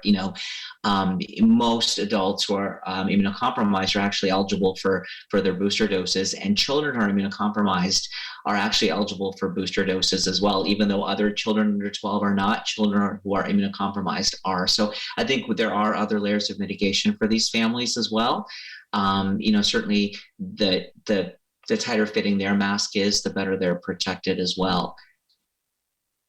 So Andrea, whatever else I don't know if you can add to that. Yeah, maybe just a couple of thoughts. I think, Kamali, this for me is the main driver of my thinking about this. I think that it's just a key fundamental principle of public health that we all contribute an intervention to try to protect people who need it. And I think that's really important. I think there are a couple of things that have made me reassured. And I think that the primary one is really that the case counts are coming down, and they're coming down so quickly. And actually, that was one of the reasons that we talked about in terms of waiting a couple of weeks, that, the plummeting rate that we've seen in the last couple of weeks, we hope will continue. And I think the case counts will actually be very low in a couple of weeks. And so, some of the members of the community shared some data that was also really reassuring in terms of how can we protect people who maybe have gotten vaccinated but can't make a good immune response. There are, as was mentioned, the oral antivirals now available. Not everyone who is immunocompromised can take them. So they interact with a lot of the medications, for example, that patients who've had a transplant might take. There are monoclonal antibodies that people can get either as treatment for COVID in the outpatient setting or for prevention. And I think the prevention strategy has been a really important new one. So those for me were kind of game changers, where I felt like, what was it going to take until what was it going to take for us to be at a place where we could start to relax a lot of these mitigation measures? I think that's a really important one. And I think just having case counts low enough that the risk is a lot lower is going to be a really important contributing factor. I mean, if we think about things like the flu, people who are immunocompromised are at high risk for that as well, even if they're vaccinated. But in general, as a society, we haven't masked everyone during flu season. But that's, I think, a comparison that you can only make when the rates are low, because we also haven't had a flu season where like almost half the country has the flu in a 2-month period, you know? So it just has to get down to low rates. And I do think we're starting to get there, which has been really encouraging. The other thing is around good fitting masks. I mean, they do work. They're not, it's true, it's not as effective if one person is masked as if both people are masked. But I think really good fitting masks are really important and really can make a big difference too. I could, hi everybody. Kamala, just to answer a few questions for the children who are immunocompromised, we would have accommodations for them as we do now for what they need to keep them as safe as we can. So what that would be in the classroom, whatever accommodations we would work with the nursing team for those accommodations and the educational team. And I think that we need to remember that part of the 2-week delay was the whole social emotional, the social stories about people making choices, not just about removing the mask, about you might see people making a choice and why they might make the choice, and that we have to respect everybody's choice. So I think that's a big part, is the social emotional, the respecting other people's choices, and doing all of that teaching in that time frame for the elementary grades. Well, and thanks, Mary Ellen, for bringing up the kids, because the information that I gave is really about adults. So a lot of those oral outpatient options are not available for children yet. So that is something people should know. Well, I just want to thank you all. I mean, I feel like your commitment over these past 2 years has really been helpful. Thanks for the recommendation you gave tonight and all the supporting information. It's been really helpful in helping us to make a decision that supports the members of the community. I know that via email or the comments from the survey or voices shared tonight, some may be concerned that we're following one thing or the other, but I can say that I think that we're both adhering to listening to science, as well as opinions, as well as the input of people's personal experiences and our own lived experiences as members of the community. So I don't think it's a either or, that you should listen to, use one or the other to form an opinion or make a decision on this policy. I think that we have a lot of information to use all of them to make a decision on this policy. And I just want to thank you guys for, everything that you've contributed voluntarily weekly. And we appreciate that. So thank you. Mary Ellen, is your hand still up? All right. No, sorry about that, Roger. That's okay. So are you all set, or did you want to add something? I think I'm all set. I think everything's been covered pretty well by Dr. Cirinella, Dr. Medina, and Mr. Martineau. I agree, and I'd also like to thank medical advisory team, not just the folks that are on camera right now, but the whole team for their voluntary efforts. You can hear me or not? Did you? Oh, you got thumbs up? All right. Next, I'd like to ask Superintendent Martineau to take us through the policy, if you would, please.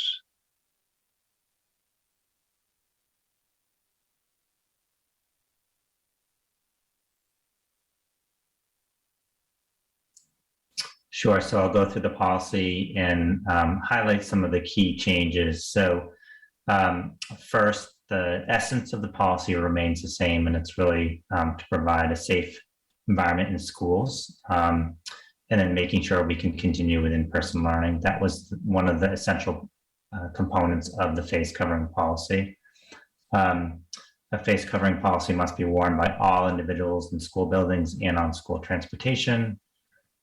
Masks are required pre-K through 12, and all district employees, visitors in violation of this policy will be denied entry to the district facility.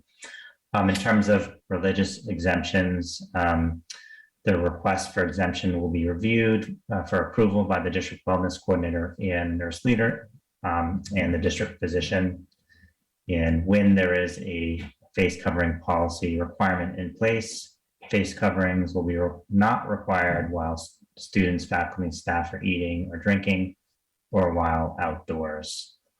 In terms of providing face covering, so students' mask or face covering is to be provided by the student's family, although the district will supply surgical masks on site for students who need them. And the district will also supply masks for all staff members. And the district will provide guidelines and requirements regarding the quality and type of masks required, and retains the right to maintain these standards and to verify compliance. If there's a violation of the policy when this is in place, the building principal will consult with parents, guardians to determine whether an exception exemption is appropriate, or if additional education is needed, or if accommodations need to be made, or if the student should be removed from the school building until such a time as they can comply with a requirement or the requirement is lifted. So the next section is really where most of the new information exists.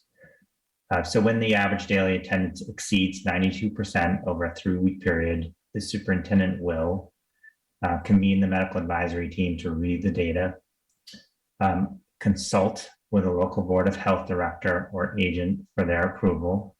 I'll just point out that our medical advisory team does also consist of members of the Board of Health, both in Northborough and Southborough.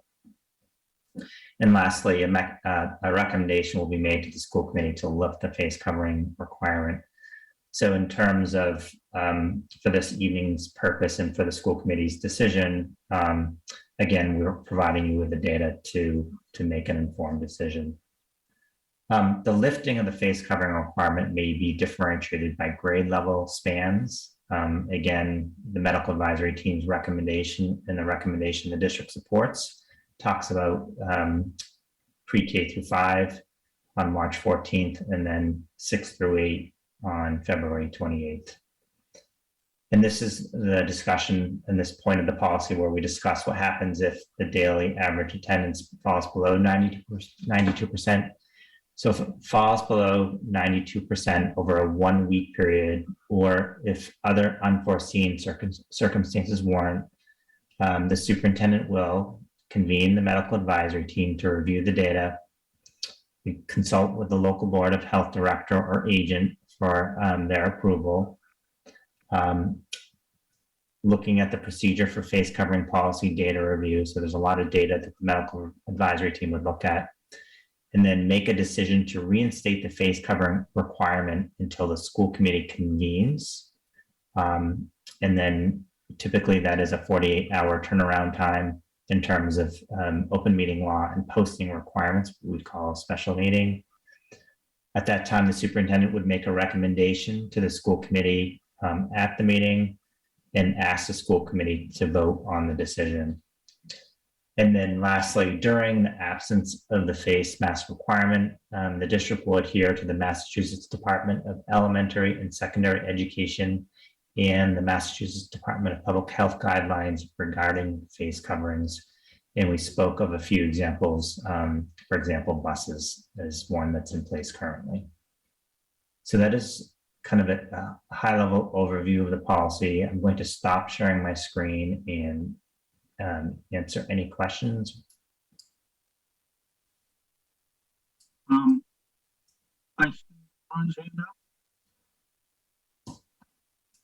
Did I miss Keith? I'm sorry, did I miss you? Yes, Keith was before me.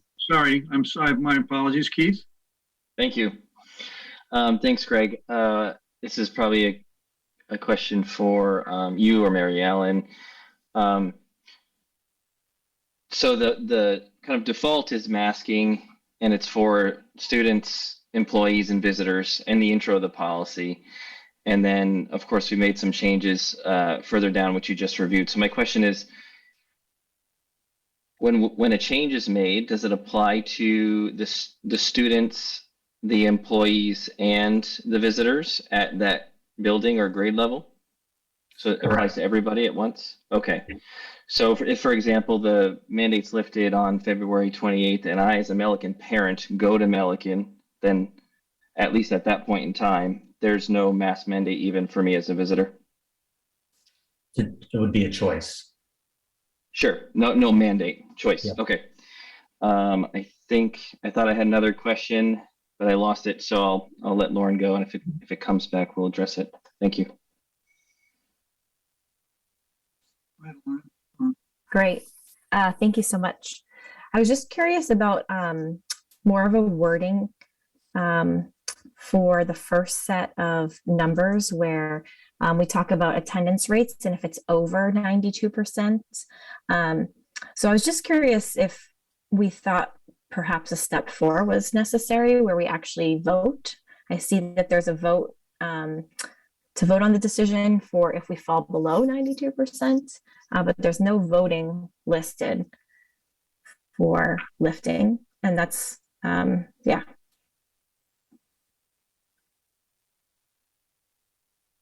So I guess that was just my comment. You know, it says that the superintendent will make a recommendation to the committee.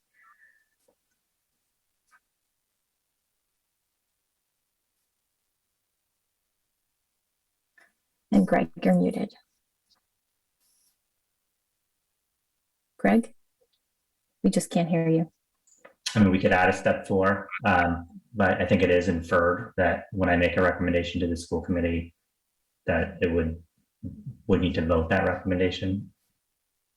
Is that what you're asking for, Lauren? Just add a step 4? Yes, because mostly because the step 4 in the paragraph below says make a recommendation and then ask the school committee to vote on it. So I just thought it would make sense to have the step 5. So that's just something I wanted to sort of bring into discussion.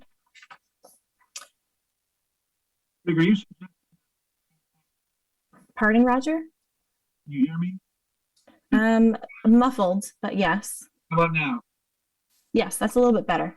Unbelievable. It's, are you suggesting that the make a recommendation implies that there would be a vote? Because if that's true, potentially you could accomplish what Lauren is suggesting by deleting step 5 from the second grouping.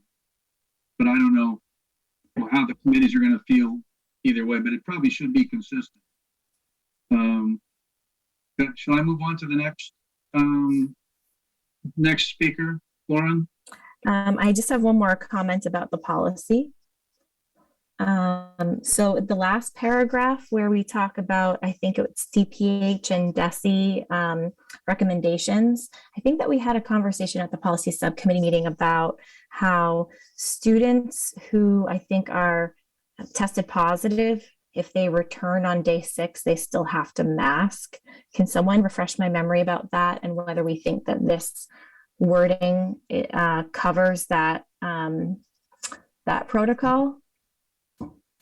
Can speak to that. That is guidelines from the Department of Public Health to mask for days 6 to 10 and from DESE. So it would be covered, that, and along with the recommendation for unvaccinated people to mask, the recommendation for people who are vaccinated close contacts to mask for 10 days.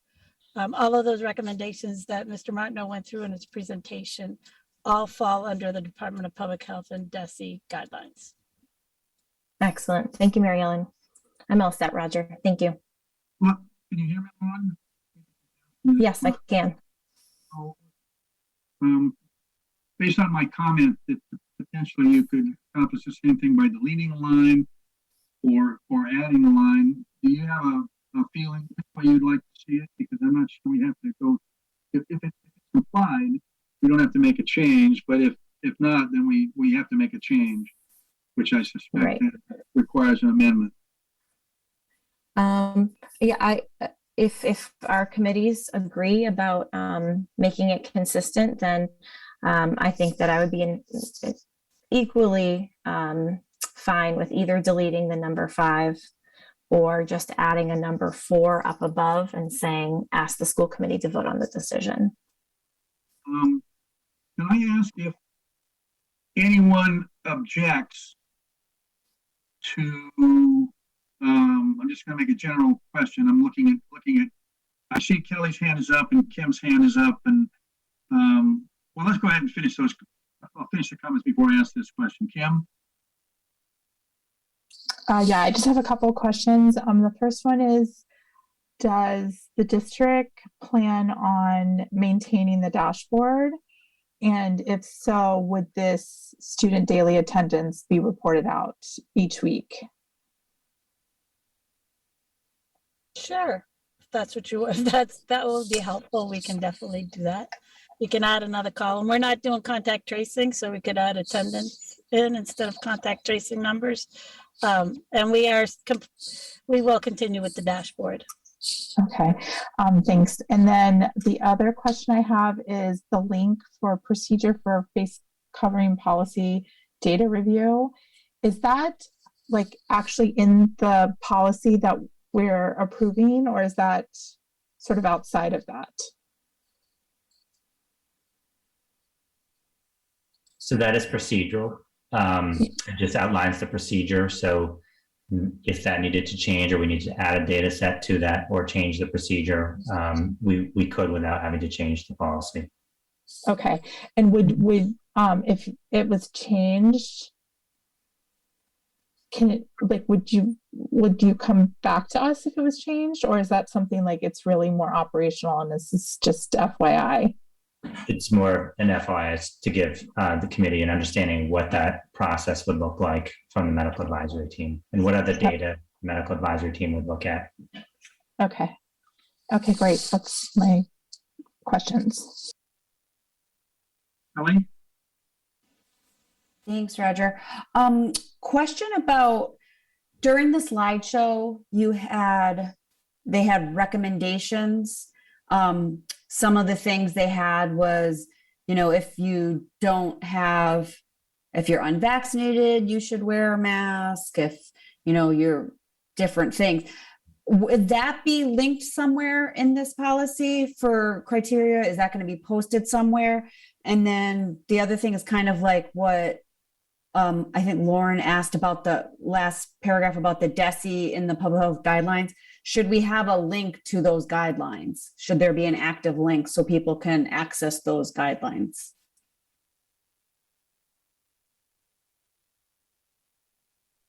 I can't hear you, Greg, sorry. Mary Ellen, do you want to take the first question? Sure. So all of those recommendations, I think we could put them on a document. They all fall under the DESE and DPH guidelines, but I think it could be easily a document. I don't think I would attach it. It'll just be an informational piece, on our website, like if the mask requirement is lifted, these are the times when we would recommend people wear masks, and these are the times that it's required in accordance with DPH and DESE. I think that'd be helpful. Thank you. Like, Greg, you want to take the next part about linking? Yeah, I mean, I think that I think one of the things we just have to be careful when we're looking at policy is links change. So, they become outdated. So my recommendation would be that the DESE websites and the DPH websites, we could put on our guidelines as links, but not put it in the policy as a link because, again, if it changes and then it's just outdated. But we could keep up with it from the guideline standpoint. Thank you.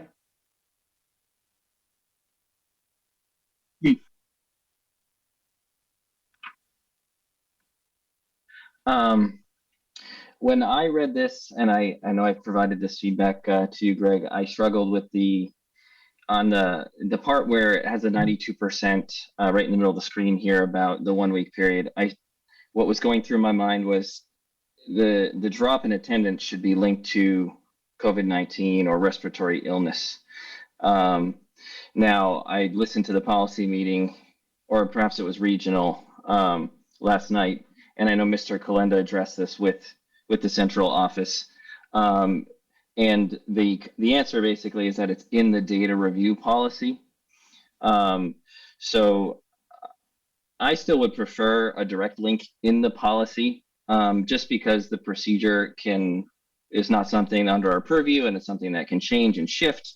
However, I'm not opposed to supporting the policy as written. I just want to make it known that I struggled with the fact that there wasn't a direct link in the policy, because I feel that that link is actually quite critical to the way the policy is operationalized and the way that it cascades to a procedure and put into practice. So at the moment, I feel as is, the wording requires that trust, which of course the central office has earned and the medical advisory team. So the trust is there. But I would have preferred, if when this was in development, to see a direct link made within the policy. Can I just clarify your comment, Mr. LaBelle? So this procedure for face covering policy data review, that link to keep that in the policy?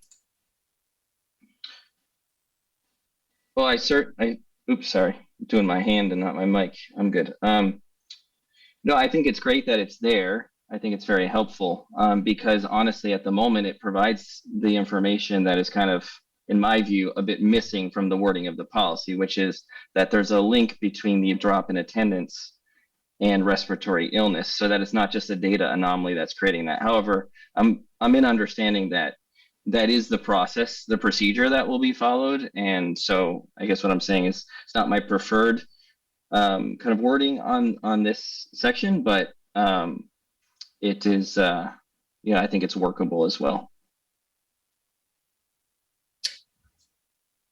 Could I make a suggestion? So we could convene the medical advisory team to review the data following the procedure for face covering policy data review and have that linked, and then it's all in one place. I'm not opposed to keeping it linked. Keith, through the chair, clarification. Are you talking more of like the 92% due to respiratory things? Are you saying like adding like that clarification versus absence? Is that what you're talking about, Keith? That's what I'm thinking you're talking about. When I was reading it, I found myself coming back to that link, and perhaps, if there's something else happening with attendance, Mr. Kalenda gave the example of, I think it was even acknowledged, like seniors visiting, schools the week before Thanksgiving. Like there's things that can kind of push things around, but I also understand that 92% is significant. And especially Greg said early in this meeting, it's being aggregated. So again, I'm not saying I'm not in support of it as is. I just wanted to give that comment out there for everybody's benefit. I'm all set, Roger. Thank you.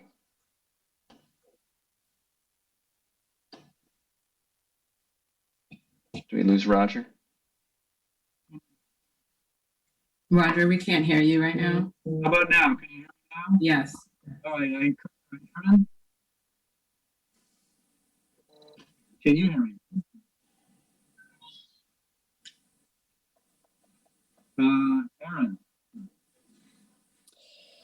Keith, I have to agree with you. I shared the same concerns at the policy subcommittee meeting on Tuesday, that making sure that attendance rate is directly related to COVID or medical or respiratory illness, and not, like you said, college visits, family vacations, whatever it may be. And Mary Ellen may be able to clarify, as she did for me on Tuesday, that, that would be part of the medical advisory team's job, is to really look at why are we seeing that dip, and not just have a knee-jerk reaction that there's a dip, let's put the masks back on. Because I agree, I think it probably originally should have said something that this needs to be directly linked to COVID. But Mary Ellen definitely explained it, that would be part of this review, and that they would kind of weed out, the kids that they knew were on vacation or off for other reasons. So I don't know if Mary Ellen can maybe clarify for you as well, but she definitely did clarify that on Tuesday. I can try. I wish I knew what I said on Tuesday. No, I think that if you look to the procedure, Keith, when we get to that 92%, the procedure says we're going to look at the case rates and the trends.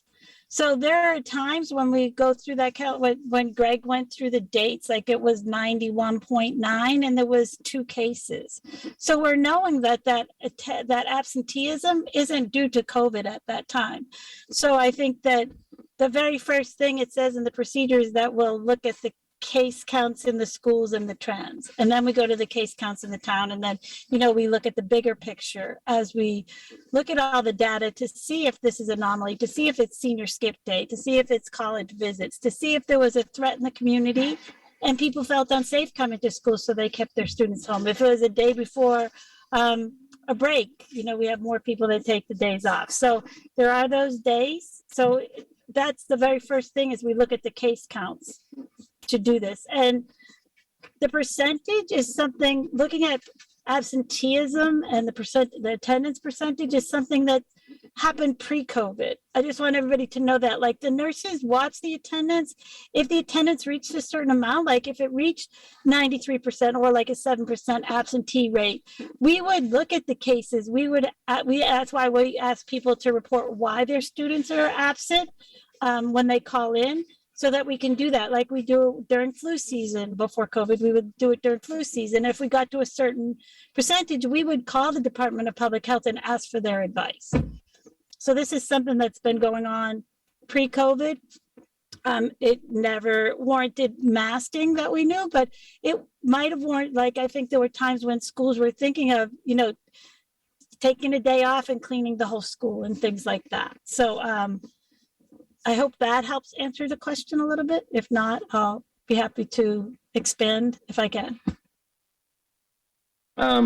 Yeah, I'm actually, Marilyn, that's helpful. I appreciate that. I'm actually not even disputing that procedure. I've read the procedure that's linked. It was really more so a comment around the fact that there was no link to that critical element, which is that the absences are kind of attributed to COVID-19 in the policy. But I think we can put this behind us. Aaron pretty much echoed the same thing. It's more it's procedural in the sense that that doesn't appear in the language of the policy. Kim? I'm actually all set. I think we just covered everything I was going to ask or say. All right. I just want to confirm something, Greg. So each committee will vote on the policy. I think the policies may be different numbers. And each committee has 2 votes. They're voting on the policy and they're voting on your recommendation. Am I correct on that?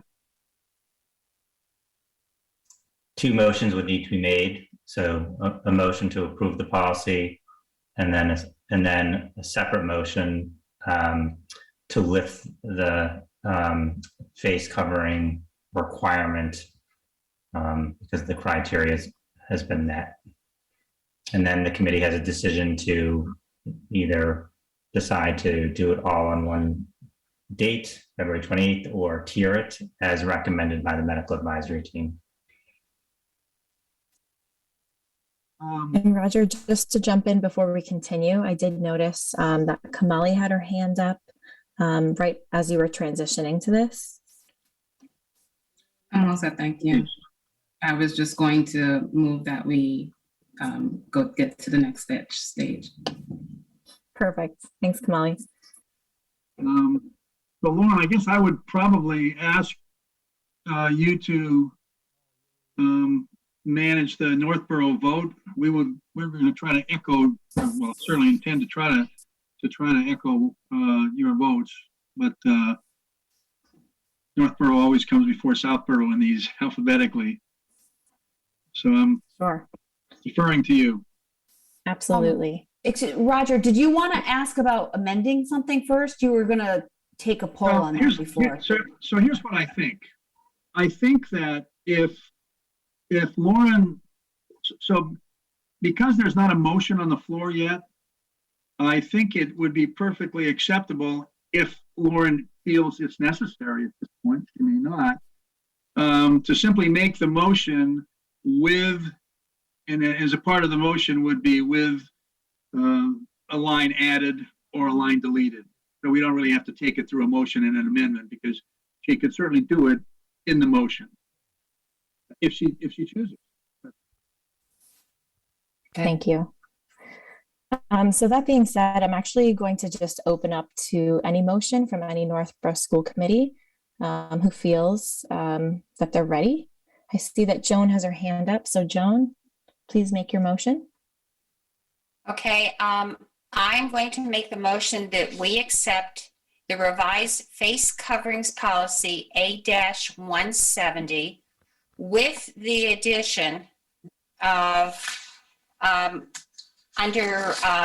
with addition of an extra bullet number 4 under the 1, 2, 3, 4, 5, 6 at the 7th paragraph that begins when the average student daily attendance exceeds 92% over a 3-week period.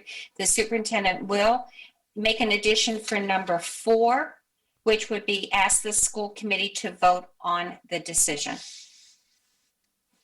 Thank you, Joan. We have a motion. Second. Do we have Aaron? Perfect. I hear that Joan made a motion and Aaron seconded. Before we head to discussion, Roger, would you like to hear a motion from Southborough? Sure. Would someone like to take,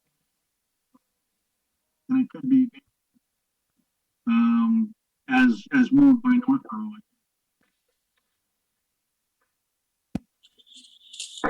This is Kamali. I'd like to, oh, there's some hands raised. This is Kamali. I'd like to second the motion as moved by Northborough. I think you need to just make the motion. Make the same motion. As to approve the policy A-170 or A-160. So Kamali, I think you don't have to restate the whole thing. Just said the word second. So just don't say the word second. So if you just say, I would like to make the same motion as Northborough. Okay. I would like to make the same motion as Northborough. Second, Kim. All right. So we move on to discussion. If there's any further discussion, this is for the policy. This is for approving the policy.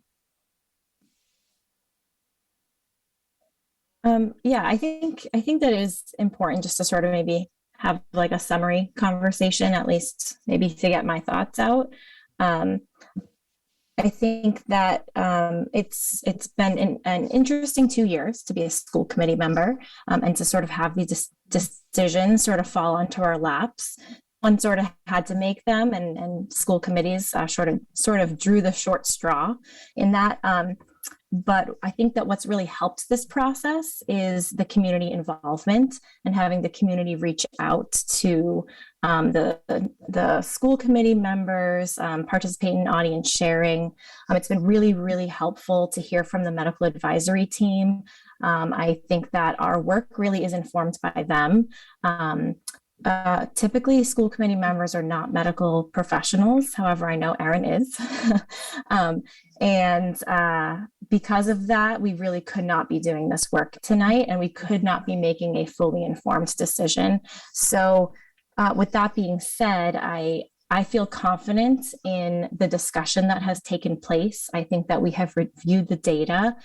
We have listened to a lot of different opinions, as well as anecdotal stories as well. So I guess what I'm trying to say is, although there are a lot of different feelings and opinions and thoughts about this process, I do think that we have done our due diligence, and I'm proud of the work that we have done tonight. So thank you.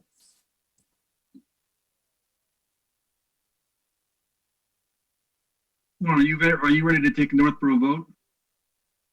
It looks like we have further discussion from Kelly. So I'll defer to Kelly. And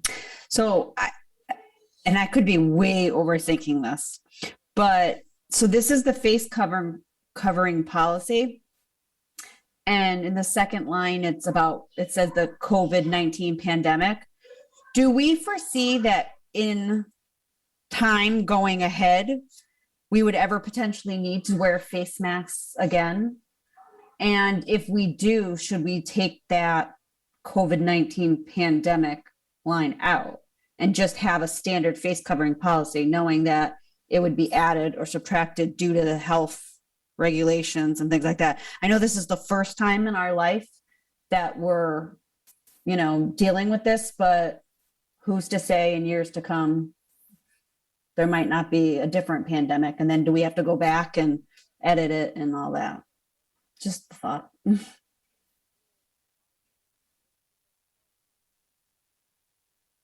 Lauren?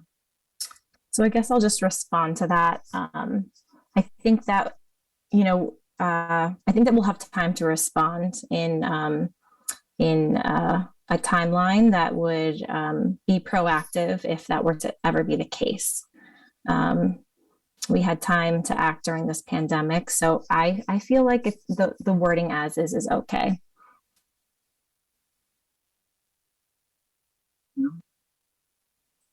I think you're right, Kelly, but I also think that it is okay in this because we have the process of the subcommittee can bring it up at any time, right? So I think considering what we're dealing with right now, it's appropriate. I also, Kelly, I actually, your comment, I would agree with Lauren. I think that you can hear me? No? Yes? No? Can you hear we me? can hear you, Roger. Thank you. Thank you for waving at me, Kelly. So I think that to anticipate something different happening that would be significant enough to cause us to go back to masking unrelated to COVID, I think that there would probably be enough things that we would want to deal with so that going through an adjustment to a masking policy would probably be appropriate at the time anyway. But I think it was a good comment.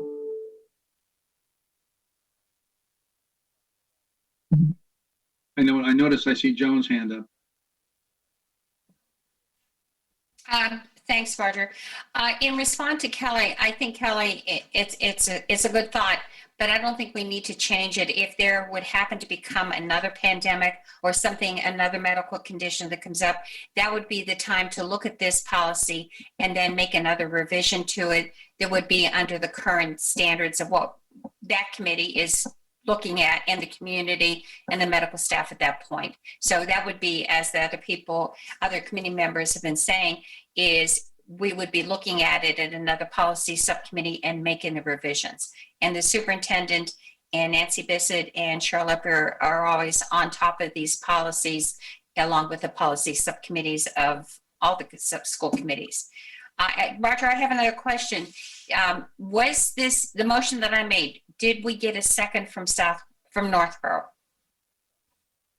Yes, we did. Erin gave the second. Erin. Oh, okay, thank you. I just wanted to make sure. Thank you.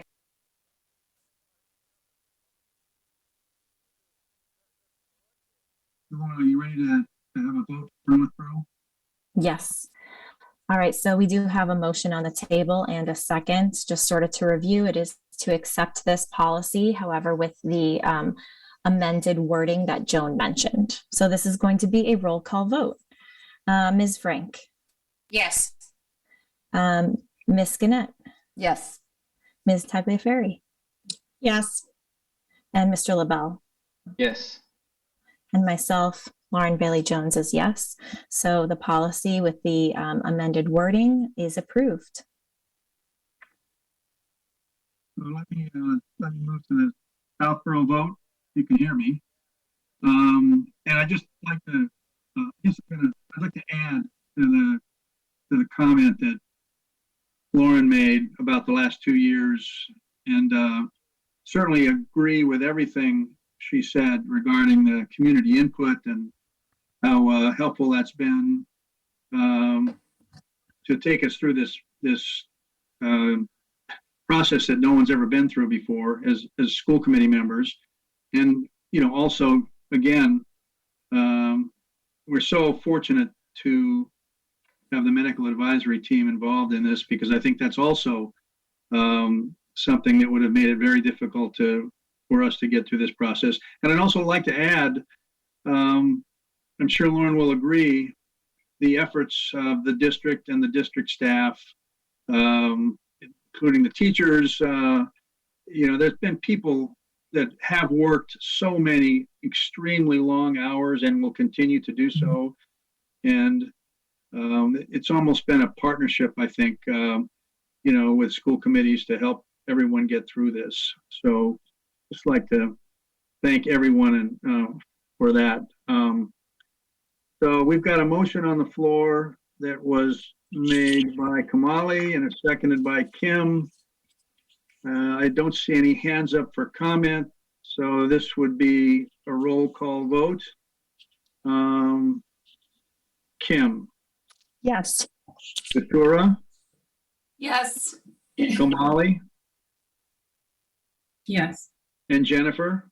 Yes. I vote yes, so that's unanimous. Lauren, I think we're going to move to the next vote, which would be to approve the recommendation. So I'll turn it back to you. All right, thank you. So I am looking for some type of motion about approving the recommendation that is listed in the policy that we just approved. So I'm going to go to Mr. LaBelle. Thank you, Lauren. Perhaps this shouldn't be seconded until we get a nod from Greg to make sure the wording's correct, because then we'll have to redo it. But I would like, I move that the Northborough School Committee accept Superintendent Martineau's recommendation that to lift the face covering requirement for Melican Middle School effective February 28, 2022, and for the elementary schools of Northborough effective March 14th, 2022. Second. Thank you. We have a motion by Keith and a second by Joan. I'm going to move to Roger before we open discussion. Did we capture the right components before we replicate? Okay, thank you.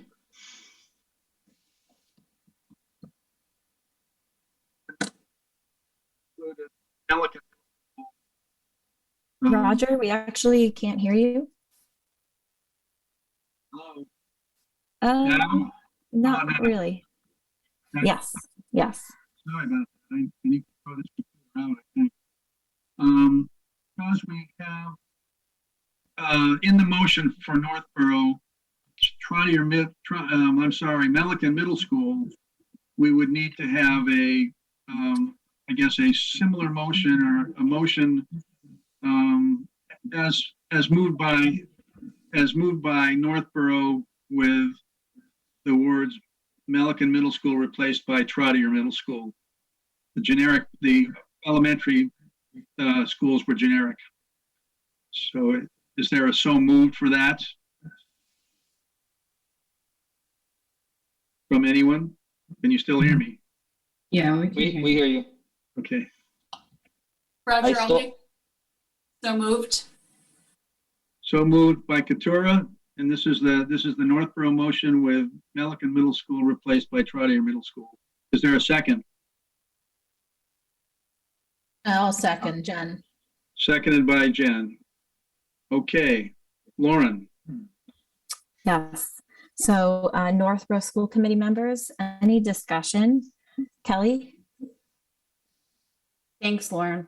I just want to say that I know we're going to have mixed reviews and mixed feelings from the community about that. I know there was a heavy push communicated to the school committee that they wanted the masks removed immediately for all grades. I want to say that the reason I feel that confident in this vote, in this decision on having Melican go forward and waiting for the elementary school a little longer is, as Dr. Medina said, with the transitions and the preparing for the kids and getting them ready for it. I know personally, talking to my kids about going, taking masks out. And I've got my child is very anxious about it. She goes, "What do you mean we don't have to wear masks anymore? I don't know. What does that mean?" So if we were to tell them they don't have to wear masks and then find out in a couple weeks, oh, you got to wear masks then and not, I feel like it would be harder for transitioning for the kids.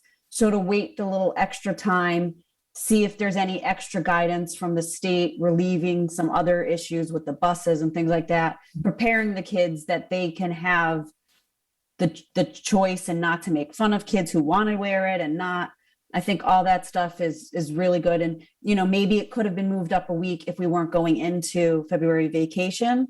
But since we do have this week off, March 14th is really only 2 weeks back from vacation. And I think, it's a good timing for them. So thank you.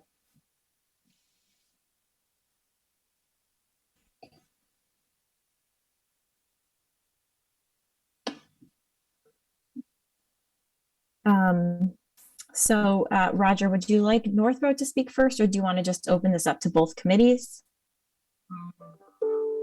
We can actually we can ask for a comment on the motion from Southborough. Does anyone have committee members on this one? Yes, Kamali has her hand raised. Oh, Kamali, yes.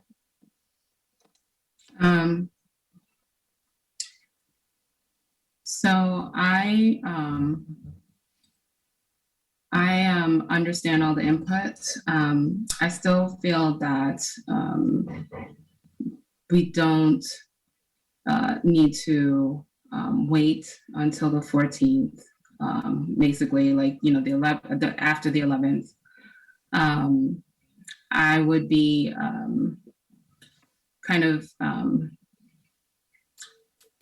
I'm respecting the feedback and the input from the medical advisory team, and knowing that the administration is saying that they need that much additional time to help to transition and have those conversations with the students. And so I'm supporting that feedback that I'm receiving from them, because they have to execute and monitor.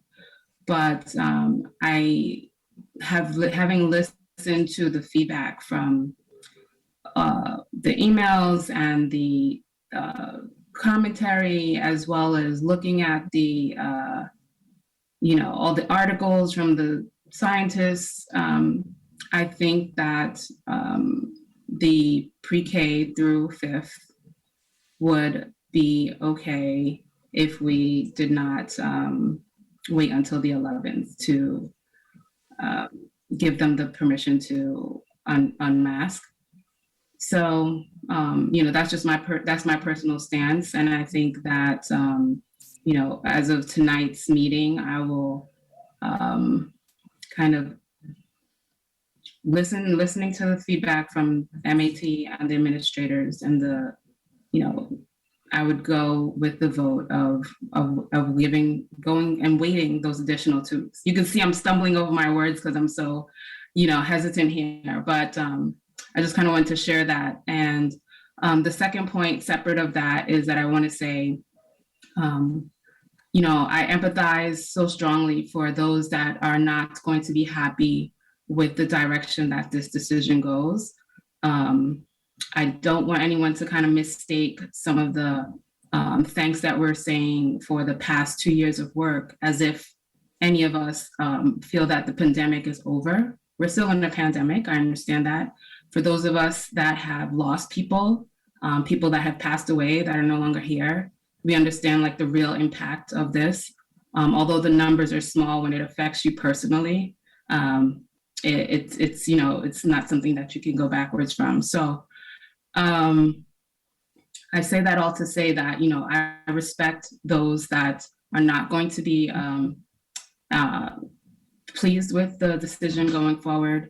And, I respect everyone's decision that they're going to make. I hope that they will appreciate and respect the decision that we're going to make here tonight. Thank you. Lauren? Thank you. Roger, go back to where you were talking and hit that spot every time. It's perfect. Right here. Right there, Roger. Yes. Lean. So I just wanted to thank Kamali for her comments. I think that they were definitely very inclusive of a lot of different viewpoints. And I find myself, I think, agreeing with the idea about 2 weeks for our youngest learners versus maybe a week timeline past the 28th, which sort of surprises me because I am admittedly very much a pro-masker. I've been pretty diligent this entire pandemic. And even, when it's lifted as a teacher, I will continue to wear my mask for my own circumstances, having an infant daughter at home who cannot be vaccinated at this time.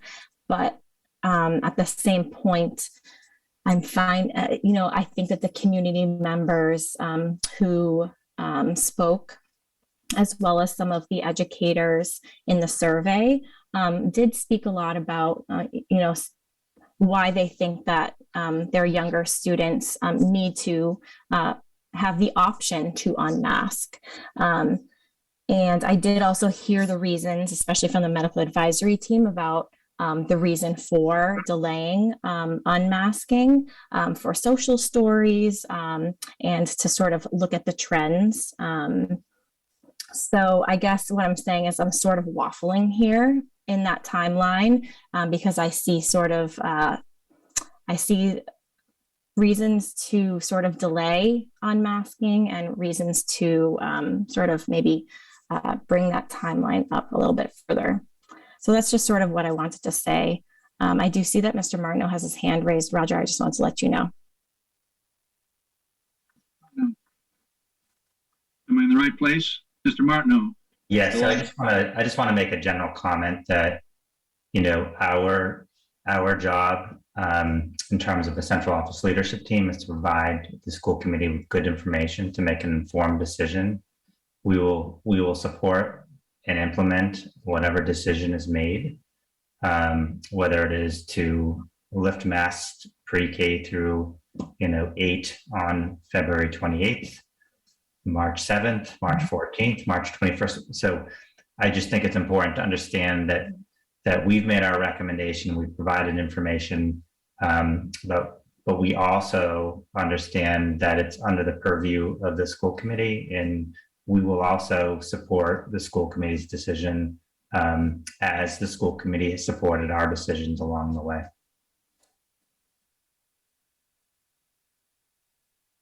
Joan? Thanks, Roger. My reason for supporting the phasing in of the lift masking and for seconding the motion was that we were at the same place at the end of August 2020 when we were reopening up the schools, and that deep meeting that had a lot of good communication and dialogue, just as we're having tonight, was the phasing in of the reopening of schools.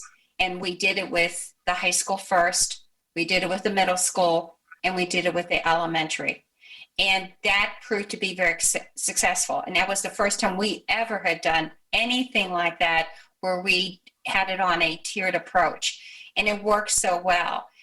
And another reason for me to support the phasing in of the lift masking is that a former elementary education teacher, I can see a lot of good dialogue that is going to happen after our winter break up until March 14th of the elementary teachers in open dialogue in open circles and educating the students at the elementary level why they may see some students having a mask on, why today they may not have a mask on when they come back March 14th, that they may have another mask on if something would happen in the future. So I see it as good dialogue going on, and that will allow our teachers at the elementary level to continue the good education, communication, and teaching of the importance of lifting the mask and why some students may have to wear them and some students may choose, the majority may not have it on. So that is the reason to support the tiered approach. Thank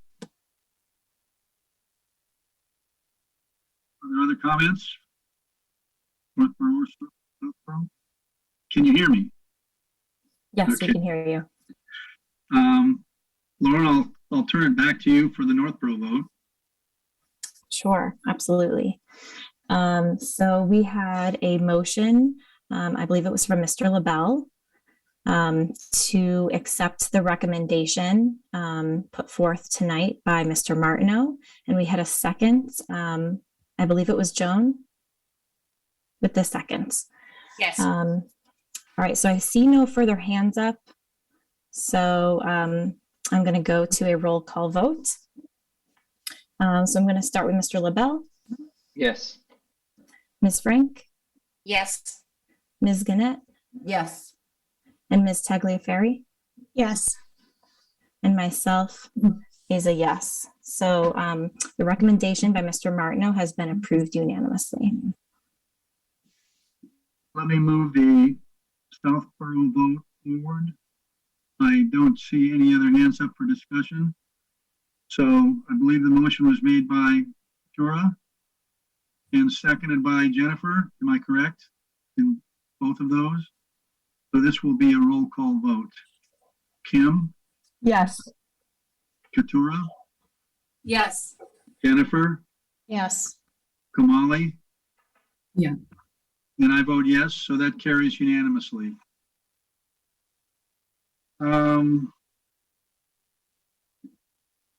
I think that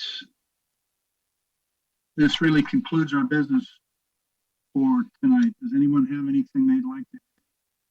Or shall we move to accept some motions for adjournment? And thank you, everyone. And I'd just like to offer my apologies to everyone for my microphone problems. I do not know why this is happening, but thanks for bearing with me very much. I see Lauren, hand up, followed by Kelly. Yes, so it looks like myself, Kelly, and Kamali all have comments. I'm sorry. So I'll just make this. So I'll just make this brief. I just wanted to thank everyone for their time tonight. As Kamali stated, this pandemic is not over and our work is not done, but this is sort of one step forward. And I'm hoping that, we can continue to work together, the community, our educators, the school committee, the medical advisory team. So thank you everyone for your input and your part. Kelly?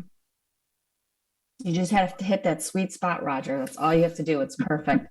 I just want to say thank you to the medical advisory team for all your hard work, all the school nurses for your consistency, the staff at all the schools, the principals, the central office. I mean, it's been a tireless 2 years, and I know we're not through the pandemic, but we can starting to kind of see the light at the end of the tunnel. So it's kind of refreshing, that we're kind of moving in the right direction. Hopefully we won't be backtracking at all. And then I would, for Northborough, make a motion to adjourn. Great, we have a motion and a second.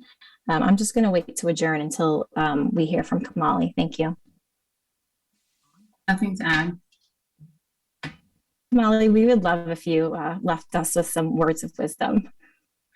I was just going to say, as corny as it is, I feel like we're, our faces and our tones maybe sound somber, but this really is something to for us to feel positive about, that we're able to kind of have this information and come to a decision here.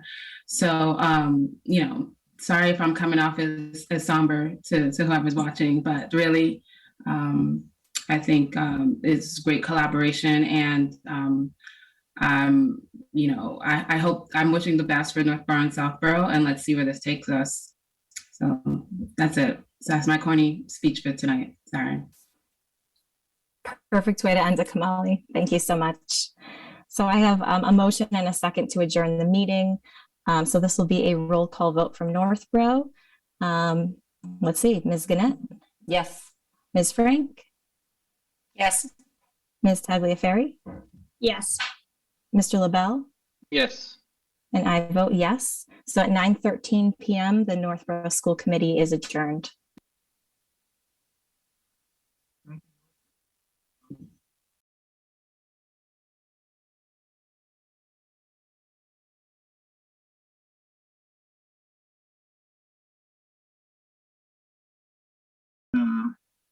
My mic doesn't work. So anyway, I'll accept a motion to adjourn in a second. Who'd like to go? I'll make a motion that we adjourn. This is Kamali. Moved by Kamali, seconded by I'll second it, Kim. Kim. We'll take a roll call vote. Kim, Yes. Katura, Yes. Jennifer, Yes. Kamali. Yes. I vote yes. Thanks so much to everyone. And have a good evening. We are adjourned at 9:14 p.m. for Southborough. Thank you. Thank you. Have a good night. Thank you. Good night, everybody. Be well.